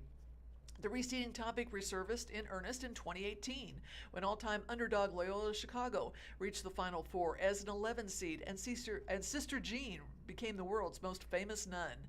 Number 3 Michigan faced Loyola in the semifinals, while number 1 Villanova placed fellow number 1 Kansas. Villanova handled the Final Four just fine without reseeding, winning both games in blowouts. As Dan Gavitt, Senior Vice President of Basketball for the NCAA, pointed out, that year, reseeding the bracket along the way would create a minefield for underdogs, upset a top team, and a Cinderella's reward becomes getting another top seed moved from across the bracket into its path. Quote, "My concern is that the very thing that makes the tournament so popular would be diminished in some way," Gavitt told the AP in 2018 on the subject of reseeding. Another way to say that, don't fix what isn't broken. In its current form, the bracket isn't broken. It's beautiful the way it is. And a bicyclist succumbs to injuries after a crash with a semi-trailer unit. Marta Mees and the Springfield News-Leader say that a 44-year-old man died from injuries a day after colliding with a semi-trailer unit while riding his bicycle in northwest Springfield. Springfield Police Department officers responded to a vehicle crash at 8:51 a.m. on March 25th at Bolivar Road and Kansas Expressway. Stanley Maxwell Jr. of Springfield was riding a bicycle westbound on Bolivar Road and, according to an SPD news release, rode into the northbound lanes of Kansas Expressway, striking the rear of a northbound trailer unit being pulled by a 1997 Kenworth semi. The cyclist was transported to the hospital with serious injuries. SPD was notified by the Greene County Medical Examiner that Maxwell died from injuries a day later on March 26th. The circumstances of the crash are still under investigation. Anyone with information should contact SPD at 417-864-1810 or make an anonymous tip to Crime Stoppers at 417-869-TIPS or online at p3tips.com. This was the 5th traffic fatality in Springfield in 2026. And an additional public order and safety news, one person dies and 2 are injured in an early morning domestic assault call. The Daily Citizen staff bring us this story, where police say 1 person died and 2 others were injured early Monday morning, March 30th, following a domestic assault call in Springfield. Chris Swatters, spokesperson for the Springfield Police Department, said officers were dispatched at 3:52 a.m. to a domestic assault call in the 2000 block of South Ingram Mill Road. When officers arrived at the scene, they found 2 people with significant injuries and a 3rd person with minor injuries. All were transported to the hospital. Of the 2 people with significant injuries, 1 died at the hospital and the other was in serious but stable condition, according to Swatters. In a news release Monday afternoon, police identified the deceased individual as 22-year-old Benjamin Boutwell of Springfield. The release says Boutwell was stabbed. The individual with significant injuries was identified as Julian Davis, age 21. The release says Davis was found with 2 gunshot wounds. The 3rd individual, who sustained minor injuries in the disturbance, is not named in the release. The release does not mention any arrests, but says all parties involved know each other and have been contacted by police. Detectives continue to investigate and ask anyone who has information about this incident to contact the Springfield Police Department at 417-864-1810 or make an anonymous call to Crime Stoppers at 417-869-TIPS. This is Springfield's 6th homicide in 2026. And Springfield Metro tops 500,000 residents after years of growth. The Springfield metropolitan area has now surpassed 500,000 residents, according to a community announcement. The area recorded a population of 500,694 as of July 1st last year, a more than 5.31% increase from the April 2020 census basis of 475,435. This marks 6 consecutive years of steady growth, according to the announcement. Jonas Arias, Senior Vice President of Economic Development for the Springfield Area Chamber of Commerce, called the milestone a significant economic development threshold. It reflects the attractiveness of this region for families, businesses, and workforce talent, he said in the announcement. We expect this recognition to further accelerate business interest in the Springfield area. In economic development, MSA population matters. Corporate real estate professionals and site consultants routinely screen markets by size, and 500,000 residents moves Springfield into consideration for projects that previously may have bypassed the region entirely. The milestone also reinforces Springfield's standing as a regional center for healthcare and professional services. Population growth drives direct demand in both sectors, according to the announcement. To site selectors, companies, and investors, the milestone signals a market large enough to support scaled operations, a workforce of sufficient depth and diversity, and infrastructure with the capacity to grow. Springfield's momentum has been undeniable for years, Matt Morrow, president of the Springfield Area Chamber of Commerce, said in the announcement. Crossing 500,000 means the rest of the country is starting to see what we've known all along. This is a region built for growth. And speaking of growth, Branson Bank has appointed a new president. They're growing their top-level leadership with Eric Simpkins. He was appointed president effective March 20th. Bill Jones remains CEO and board chair, according to a news release issued recently. As we look to the future, it's important that we continue to evolve our leadership structure, Jones said in the release. Eric embodies the values, experience, and local insight that will carry our mission forward. Jones founded Branson Bank with Wes Strange in 2000. Strange retired in 2007 and died last year, according to past Springfield Business Journal reporting. Simpkins was promoted from Senior Vice President and Community Lender, according to Branson Bank's website. Quote, I'm honored to step into this role and continue serving my community, Simpkins said in the release. As a graduate of Blue Eye High School and as a College of the Ozarks alum, I love this area and will continue to invest in the Stone and Taney County communities. After graduating from College of the Ozarks, Simpkins joined Branson Bank and served 3 years as a consumer lender. In 2005, he took an ownership of an American Family Insurance office in Branson West, which he operated for more than 16 years, according to the release. He returned to Branson Bank in 2022. In the news release, Branson Bank officials noted that Simpkins' appointment is part of a succession plan that's designed to ensure the bank remains strong, community-focused, and well-positioned well into the future. Branson Bank has $408 million in assets, according to the release. It has 3 branches in Branson and 1 each in Forsyth and in Branson West. And speaking of more growth, today is the day Slumberland is debuting a new store here in town. Nearly a quarter century after Slumberland Furniture made its debut in the Queen City, the Oakdale, Minnesota-based retailer is opening a new venture in Springfield Plaza today. Springfield will be the first location for Springfield Mattress Plus. It's a new concept for the company, said President Michael Larson. The new store is set to open today at 3890 West Washita Street in Springfield Plaza, which is right between Ulta Beauty and Five Below. Mattresses will be the main retail focus for the store, along with pillows, sheets, and other bedding-related items, Larson said. There is a little bit going back to our roots, Larson said of the family-owned company, which was founded in 1967. He said it originally only sold mattresses, but over time added products such as recliners, sofas, tables, and other furniture by the late 1980s, early 1990s, morphing into Slumberland Furniture. Company officials say Slumberland Furniture, which opened a Springfield location in 2003, has grown to over 120 stores in 12 states. Officials declined to disclose startup costs or lease terms for the Springfield Mattress Plus store, which will, by the way, be employing 4 people. A grand opening weekend is scheduled for April 10th through the 12th. The new Springfield store is around 5,000 square feet, Larson said, much smaller compared to its 40,000 square foot Slumberland Furniture store at 1831 East Independent Street. From what we know about consumer behavior through our research for mattresses, people don't tend to drive quite as far to shop for them. If they do, if they're going to fill a whole house full of furniture, he said, noting Slumberland Mattress Plus is around a 15-minute drive from the Slumberland Furniture store. So this is a little bit of that convenience at play. Additionally, Slumberland already has a home delivery crew, trucks, and a management system in Springfield, which was helpful for opening the new store here in town. Adding another store is less complicated if you do it in a market where you already have a team that's fully trained and operationally ready to go. So these additional Mattress Plus stores will go into markets where we have existing Slumberland stores. Larson said, adding that the company is working to launch approximately 4 more stores in other markets in the next few years. A kiosk also will be in the Slumberland Mattress Plus store, Larson said. It's going to allow shoppers to browse the full line of Slumberland furniture if they'd like to see products that might complement a mattress purchase, for example. The local Slumberland Furniture store also is getting a remodel, which is part of a company-wide initiative.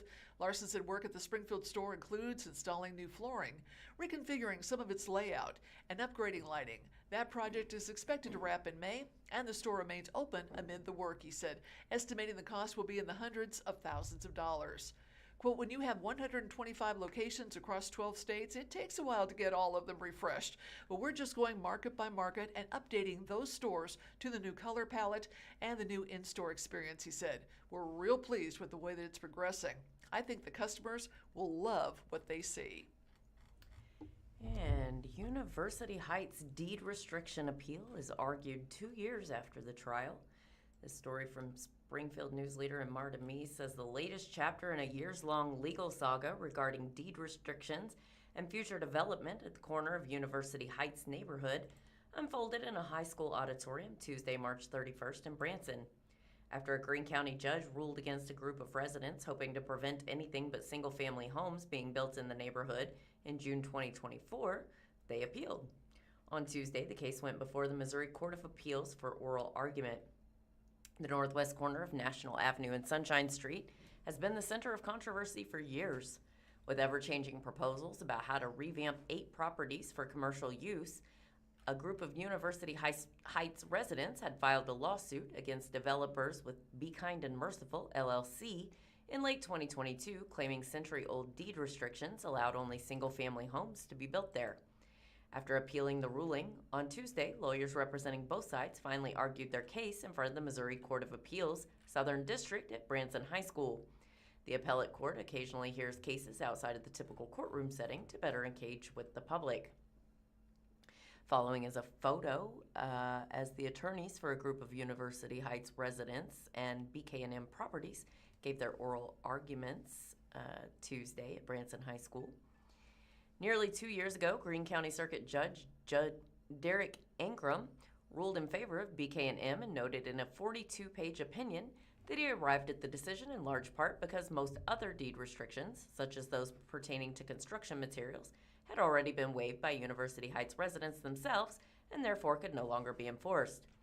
At the core of the case is whether the restriction that dates back to 1925, prohibiting anything but a private residence from being built on the lots owned by BK&M, is still enforceable.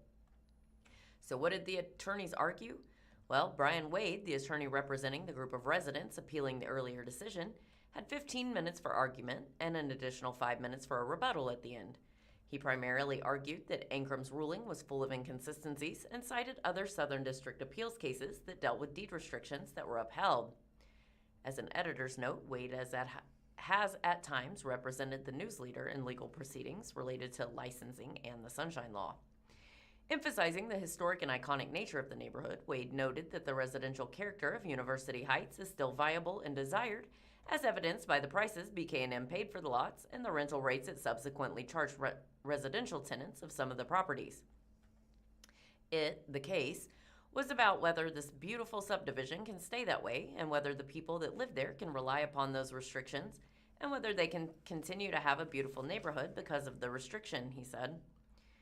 Wade argued that each of the restrictions on the lots was distinctive and therefore, based on case law, one restriction being waived did not mean all of them had been. However, Charles Cowherd, attorney for BK&M, argued that there are only two distinctive restrictions, one on construction and the other on garagettes or garage apartments. He said the restriction regarding the erection of residences included allowable materials and therefore were tied together. The material restrictions would only allow residences of brick, stucco, or stone, which some homes in the neighborhood already violate. It all references the residence.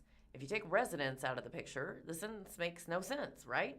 It talks about as those are modifiers to the residential requirement, Cowherd said. The bottom line is we had a restriction against structures to be built. That restriction was violated repeatedly over a long period of time, no dispute about that. But they want it to read differently, and I'm sorry it doesn't read that way. During trial, as well as in Ancrum's order, it was apparent that deed restrictions were inconsistent across the neighborhood. For some lots, the original deeds included all the referenced restrictions. Some only included a portion of the restrictions, and others had none at all. Foreclosure of some lots meant original deed restrictions were lost in the process. Appellate Judge Matthew Hamner asked Wade about this lack of uniformity specifically. The attorney indicated that while in today's day and age restrictions would be widely applied at the time of the platting a subdivision, in 1925 that was done in the original grantor deeds of each lot. Still, Wade said that did not matter, as in a practical sense, the intent of the original grantor to keep the entire neighborhood residential was retained even on properties without requirements. All of the lots owned by BK&M do have restrictions in their chain of title, and all of the residents involved in the case also have the exact same restrictions, Wade highlighted. The attorney also pointed out that the trial court did not dispute that enforceable restrictions existed, but found only that they were waived. A similar question was raised by Chief Appellate Judge Jennifer Grocock regarding the subdivision of lots.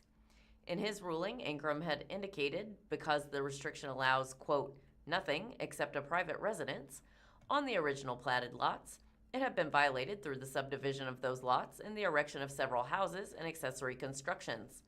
On Tuesday, Wade said the subdivided lots still retained those restrictions.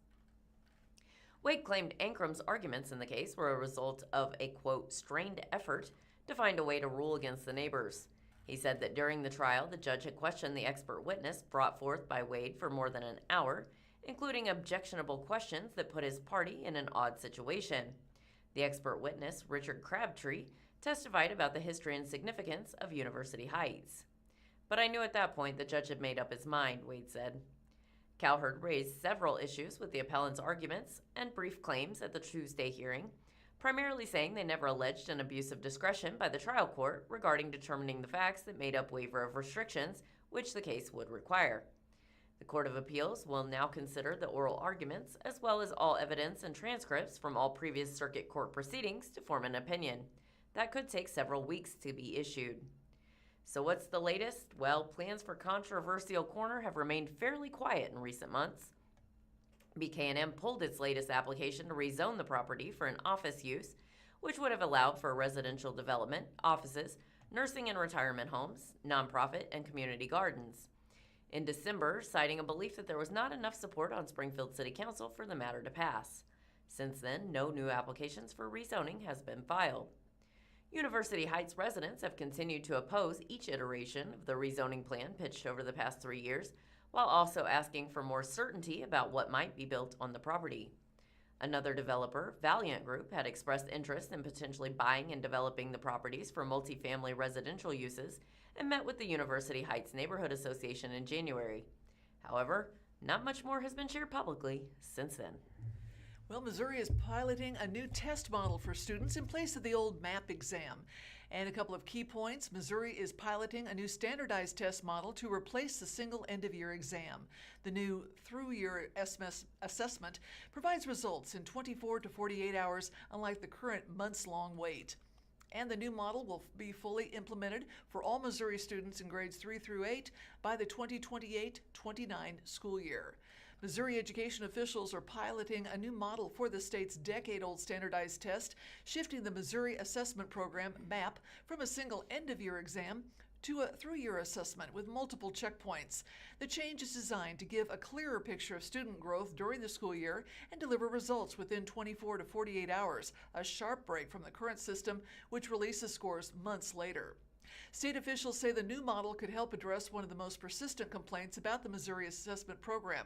By the time teachers see the results, the students who took it have often already moved on.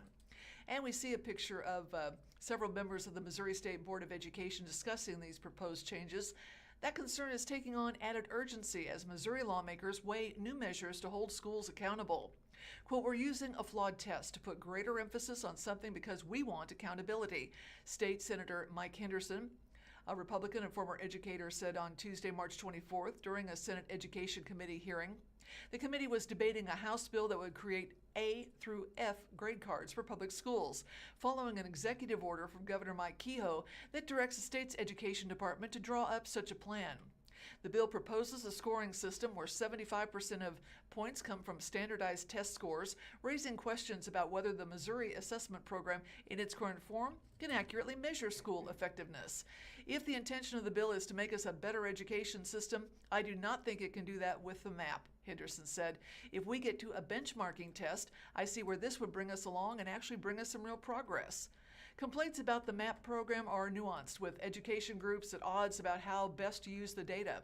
But there is wider consensus that the way the test is administered could use improvement, specifically when it comes to timing. Educators describe the MAP as an autopsy because it gives a measure of student performance based on one point in time and after the students have advanced to the next grade. Henderson repeated this comparison March 24th. Quote, "When you get the results," he said, "those kids have already moved on to the next grade, so they're not even there." Sammy Moore, a fifth grade teacher at Highland Park Elementary in Lee Summit, told The Independent that MAP results come too late to be actionable. When scores hit her desk, the students have already moved to middle school. So when her school's principal asked Moore if she would try out a new standardized testing model, she signed up for the small-scale pilot that concluded last week. Around 200 students participated across 14 English language arts classrooms and 7 math classes. Moore had 21 students volunteer to take the math assessment during their study hall time. A variety of students signed up, she said, and some were even excited to pioneer the new test. Hands down, all of them agree that this is so much better than the MAP and less stressful, she told The Independent. They felt more capable. For 2 years, the Department of Elementary and Secondary Education has been working through federal programs to transform its standardized test to meet the call for quick, actionable results. The proposal, dubbed the Success Ready Student Assessment, is intended to address this need while keeping MAP's content and rigor. Department officials told the State Board of Education during its regular meeting on Tuesday, quote, "This is still assessing the same thing," said Education Commissioner Carla Esslinger. "It's just a different way to assess it." The Success Ready Students Assessment will maintain the Missouri Learning Standards, which set grade-level expectations to prepare students for college or career by graduation and fulfill state and federal requirements for statewide summative tests. A $1 million federal grant kickstarted the creation of the new assessment, funding the department's planning process as it applied for a federal waiver to conduct the pilot. Officials received that authorization at the end of July. While the MAP is administered as a single summative assessment, the new testing model will break the content into modules and combines results into a summative report at the end of the year. April Gorgetti, the department's Missouri Assessment Program Manager, said during the state board meeting, teachers will have flexibility to choose when to administer the modules based on students' needs. Whereas the existing system is a static, fixed form, she said, this change means teachers have the opportunity to assess when students are ready to demonstrate mastery. Moore received student scores within a day of the test, allowing her to address student struggles before moving on to the next unit. Quote, I can truly impact the kids that I have now with their data, just knowing how to tweak my instruction for the next class, she said. The department plans to expand the pilot to 3,000 fourth grade students and 3,000 students in grade 5 next year. By the 2028-29 school year, all Missouri students grades 3 through 8 will be switched over to the new model. Quote, to some of us, this does feel very quick, said Lisa Sereno, the Education Department's Assistant Commissioner for Quality Schools. To others, it might be, oh my gosh, look how long it will be before we get to the finish line. And the Springfield shot film Dust to Malibu is set to make a world premiere at Moxie Cinema. Jeff Kessinger and the Springfield Daily Citizen say that a movie shot almost entirely in Springfield will make its worldwide premiere at the Moxie Cinema on May 3rd during the Route 66 Centennial Kickoff Celebration. Dust to Malibu is a road trip drama starring Tim Daly, Alex Scambetti, Alexander Pobutsky, and Springfield native Shelley Gibson. The movie won an award for Best Picture, as judged by the audience, at the Burbank, California International Film Festival in September 2025. Writer and director Stephen Ward wrote the film with Missouri in mind as a location, even though it was initially set to be filmed in Los Angeles. Gibson, who also produced the film, said she brought production to Missouri because it was the only way to make it beautifully authentic while also utilizing the new state film tax incentives. I came back to my roots to film Dust to Malibu because I wanted to nostalgically put on film some of my memories of the beautiful places I grew up knowing, Gibson said in a media release. I was also confident with the help of people like Beth Doman from Springfield Little Theater and the Ozarks Film Foundry that I could employ and showcase local talent and make a lovely quality film. Dust to Malibu is about a father, Daly, seeking out his estranged daughter, Scambetti, for a road trip to the California coast to scatter her mother's ashes. Shooting took place in 2024 and included locations such as the College Street Cafe, the Best Western Route 66 Rail Haven, and Rockwood Motor Court. Product placements in the movie include Andy's Frozen Custard and Askinosie Chocolate. Gibson chose the locations, making sure to select historic sites along Route 66 that would give the film its visual aesthetics and showcase the rich history and the organic beauty of the area. She lives in Midtown and used her home and a neighbor's as a filming location for the movie. Gibson added that the film is also full of local talent, with numerous performers and crew members from the Ozarks. Springfield musicians, the Ozark Mountain Daredevils, and Molly Healy are featured on the film's soundtrack and score. When you see Dust to Malibu, you will see the cast and crew easily hold their own, working alongside seasoned film industry professionals, Gibson said. The new Missouri tax incentives for filming are very good for the state.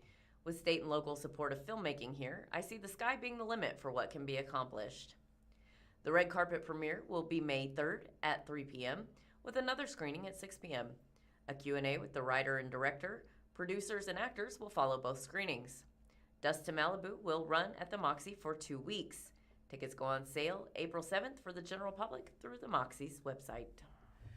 And in more theater news, Springfield 2026 youth theater programs are now open. Springfield Little Theater is launching its 2026 summer youth programs, offering a variety of camps, workshops, and performance opportunities for young artists, according to a community announcement. The programs, designed for all ages and experience levels, aim to inspire creativity and provide theatrical training both on stage and behind the scenes, according to the announcement. Among the offerings are 5 summer stages workshop sessions entitled Gonna Be Golden, Under the Sea, Screen to Stage, Wizomania, and Rock and Troll. These sessions will allow students to explore acting, singing, dancing, and creative play in a supportive environment. Now, for more experienced performers, the season includes full production opportunities such as Band Geeks, Matilda Jr., Bye Bye Birdie, Youth Edition, and Junie B's Essential Survival Guide to School Junior. Each program is designed to help young performers strengthen their skills and experience live performance. Additional opportunities include the Devising Original Theater Springfield Springfield's Young Artist Intensive, which allows students to create and develop their own original theatrical work. There are also various technical theater camps offering hands-on experience in scenic lighting, costumes, props, backstage production support. In addition to youth programming, Springfield Little Theater is accepting applications for its Arts Administration internships. This internship is ideal for students interested in photography, design, directing, videography, marketing, social media, fundraising, teaching, front of house, box office, or executive leadership. The program provides real-world experiences inside a fast-paced arts organization. Summer at Springfield Little Theater is about more than performance, the Education Department shared in the announcement. It's about building confidence, discovering creativity, developing discipline, and creating a space where young people can grow as artists and individuals. And registration is open. Head to their website, springfieldlittletheater.org/summer youth programs. And a seat at the table. Student girls meet with women community leaders at SPS's Unity Tea. Story by Joe Hadsall in Springfield Daily Citizen. As she waited in line for lunch on Friday, Dreviana Harris Poindexter had not yet met an attorney. The senior at Hillcrest High School was one of 100 student girls matched with just as many women professionals from across the community. As the line slowly moved, she said she had spoken to several of those business leaders who had given her great advice, but no lawyers yet. There isn't a lot at school that goes into law, so I've been taking more business management classes because I also want to open my own law firm, Poindexter said. I want to speak to some lawyers to see how their experience and journey was as they were making their way through law school. Springfield Public Schools hosted its third annual Unity Tea last Friday, March 27th at Drury University. The event offered networking and mentoring opportunities for the students chosen to participate. Seated at tables of 8, students and professionals got to know each other, talking about interests and opportunities. Following is a photo of the third annual Unity Tea that was held on Friday, March 27th here in Springfield. It's a very busy room with a lot of women, a variety of ages all interacting. Superintendent Granita Lathan said the event was geared toward removing barriers often faced by women. Today isn't just about being in the same room, Lathan said. It's about pulling out a chair, sharing your conversation, and ensuring that every girl here knows she doesn't have to wait for a seat. The young ladies in this room are our next generation of presidents, board of directors, and innovators. You are powerful, you are driven, and you are the architect of our community's future. The event's keynote speaker was Future Kane, founder and CEO of Future of SEL, a workforce development firm that focuses on social-emotional leadership strategies. Jessica Blake, coordinator of community relations for SPS, said the students were chosen from each of the district's 5 high schools, Launch Virtual Learning, and Study Alternative Center. In its third year, community professionals are invited on a rotating basis. We try to look at our community and identify business leaders from multiple sectors across our city, Blake said. We have leaders from banks and from the city. We have leaders that serve in multiple capacities, and we want to make sure that we have a lot of diversity so that students can connect with people they are aspiring to be as they continue their education. Following is a photo of 2 women sitting at a table full of edible goodies. Looks like some macarons and cookies. They are named as Amber Bogus of Launch Virtual Learning and Rachel Love Jones of Springfield Public Schools as they network during the 3rd annual Unity Tea. For some, those aspirations are still getting defined. Lucy Courier, a sophomore at Launch, was interested in speaking to as many powerful women as possible as she pursues a career related to psychology, counseling, or other ways to help people. I'm hoping to get a feel for how people in power are and see how they overcome challenges, Courier said. Maybe help me in the future overcome challenges of doubt or things like that toward my career. Mary Schrag was one of the community leaders who brought multiple areas of experience. President of the Missouri State Board of Education, she is also the founder of Physical Therapy Specialist Clinic and has served on numerous nonprofit boards.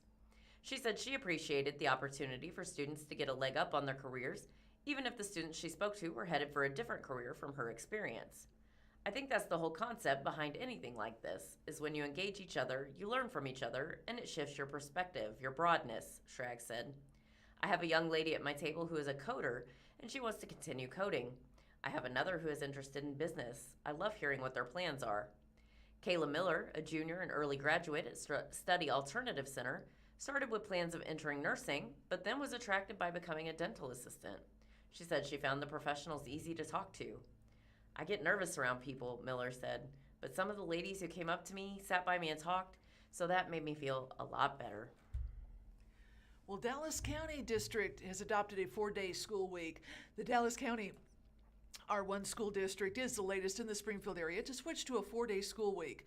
The Board of Education recently made that decision to reduce by one the number of days students are in class each week. A list maintained by the Missouri Department of Elementary and Secondary Education shows that more than 190 districts, including many in southwest Missouri, will be operating on the shorter school week during the 2026-27 year. Ash Grove, Fairgrove, Walnut Grove in Greene County are on the 4-day week, along with Billings School District, Chadwick School District, Clever, Sparta, and Sparta R3 School District, and Sparta R7 School District in Christian County. Dallas County Superintendent Laura O'Quinn declined an interview request, but the district, through communications specialist Max McKinney, provided written answers to questions from the Springfield Business Journal. The 1,600 student districts and several area districts made the switch to a truncated week, and so its officials started to explore the option. Preliminary discussions started in December, and a survey was sent to parents, staff, students, and community members.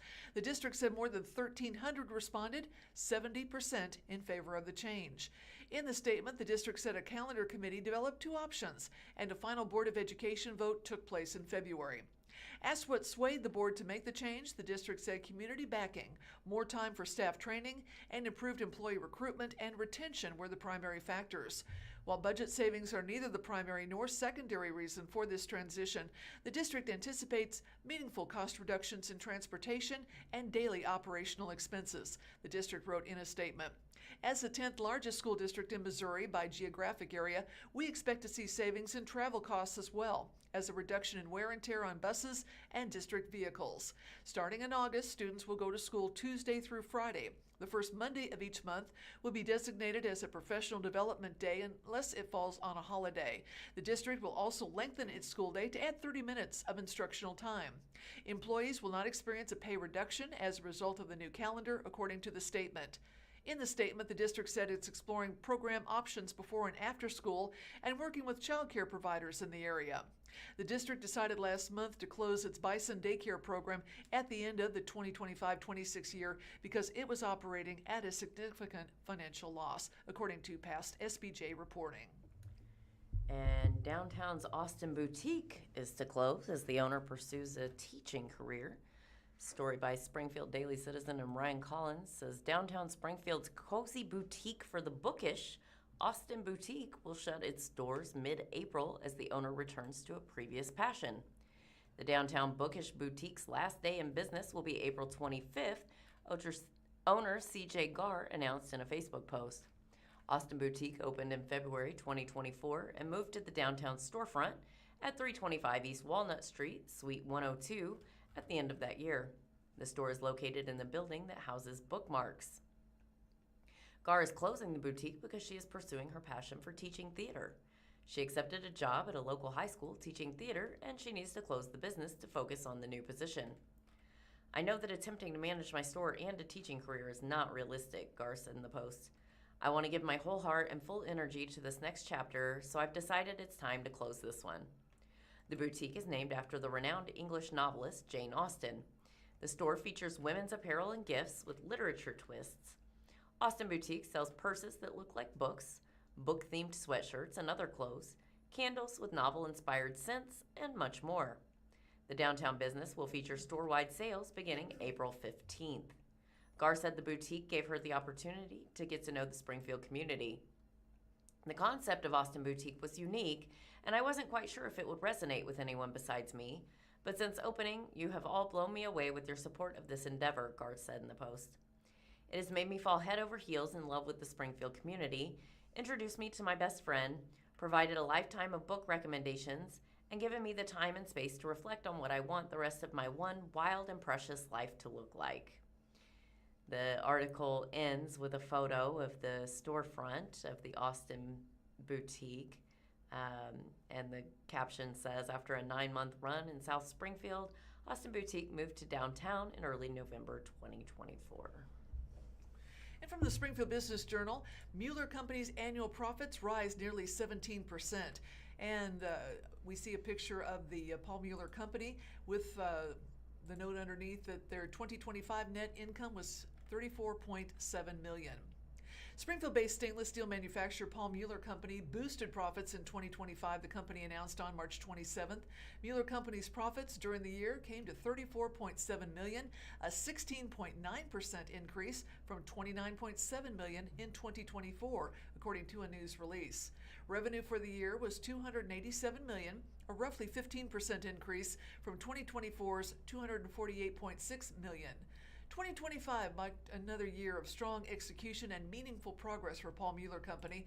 President and CEO David Muir said in the company's annual report, quote, each of our three manufacturing segments increased revenue and each increased profitability by a larger percentage than the revenue increase. Our largest segment, industrial equipment, made the largest dollar contribution to these increases.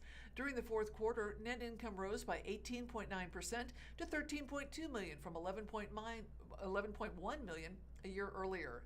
As of December 31st, Mueller Company's assets were $214.3 million and its backlog was $243.6 million, according to the release. The company's over-the-counter stock closed March 27th at $414 per share. The stock's 52-week range is $186 to $575 per share. And Susan Schuch with the Springfield News-Leader tells us about the turnout at the No Kings protest this past weekend. Protesters of all ages, races, and genders showed up with signs decrying President Donald Trump's administration and declaring that democracy is not for sale and respecting everyone hurts no one on March 28th for the No Kings protest in Springfield. Groups of protesters stretched along Battlefield Road from Kansas Expressway to Glenstone Avenue. Walking from Campbell Avenue to Glenstone, a News-Leader reporter counted approximately 1,600 participants from 1 p.m. to 3 p.m. Based on that number, the total, including those to the west, easily exceeded 2,000 and may have neared 3,000. Traffic moved slowly along Battlefield during the afternoon, due in part to the popularity of the recently opened Hawaiian Bros restaurant. People blew whistles, chanted, shook tambourines, and played music amid honks from passing cars. Not all of the passing cars offered support. During the News-Leader's time at the protest, there were at least 5 cars with signs or flags in support of Trump. In one instance, witnessed by a News-Leader reporter, a protester stepped off the curb into the street to argue with the occupant of a pickup truck flying flags in support of Trump. A passenger reached out of the car window and attempted to rip the sign out of the protester's hands. The driver exited the vehicle and argued with protesters, while event organizers encouraged protesters to stay on the sidewalk. After a couple minutes, the driver got back in his truck and drove away. Despite confrontations like the one witnessed by the News-Leader, Springfield police officers on the scene said they mostly had to intervene to keep people out of the road or to encourage stopped vehicles to continue moving. The protest safety coordinator, Daniel, who has to be only identified by his first name, confirmed the police department's assessment. What made this protest different was that there were practically no counter-protesters this time around, he said. There was much more positive support. There were far fewer counter-protesters, far fewer agitators. Everybody feels like it's gaining momentum, it's gaining popularity, Daniel said. People are really coming around to No Kings. During the protest, multiple protest marshals in high-visibility vests were present and assisted people in crossing streets, provided first aid, and handed out water bottles. Multiple organizations came together to plan and execute the protest. In addition to rendering aid to people, organizers also took video while driving along Battlefield Road in an effort to get an estimate of attendance. The safety coordinator said they are still analyzing that footage and should have their own estimate by the end of the weekend. While the protest is over, Daniel encouraged people to stay involved. The work doesn't stop when the protest ends, he said. Mobilizing for a big event like this is important, but what is 10 times more important than this is that we are regularly meeting in our communities and talking about the issues that affect us and organizing to find our own solutions and our own ways to move forward. One Read programs at the library connect community through one book. The Springfield Greene County Library District is excited to welcome New York Times and USA Today best-selling author Kate Quinn to Springfield. Her book, The Briar Club, was selected as this year's One Read feature. The public is invited to hear a lively conversation with Queen about the book at 7 p.m. on Thursday, March 23rd in the Library Center, Hatchatorium over on South Campbell Avenue. Tickets are required, and you can pick up your free tickets at the library beginning Saturday, April 4th. Limit 2 tickets per patron, and books will also be available for purchase and signing. Written through the stories of the women's unexpected bonds in their weathered home, the Briar Club weaves a gripping tale of hidden truths, loyalty, and the pressures of society. Come together in this annual community read event to hear the author discuss her acclaimed novel, a story of discovery, the power of human resilience, and the beauty of community. And throughout April, the library is going to have several programs related to the Briar Club. You can enjoy vintage recipes on April 4th. There will be a second Sunday concert featuring a celebration of 50s jazz on Sunday, April 12th in the Library Center on South Campbell.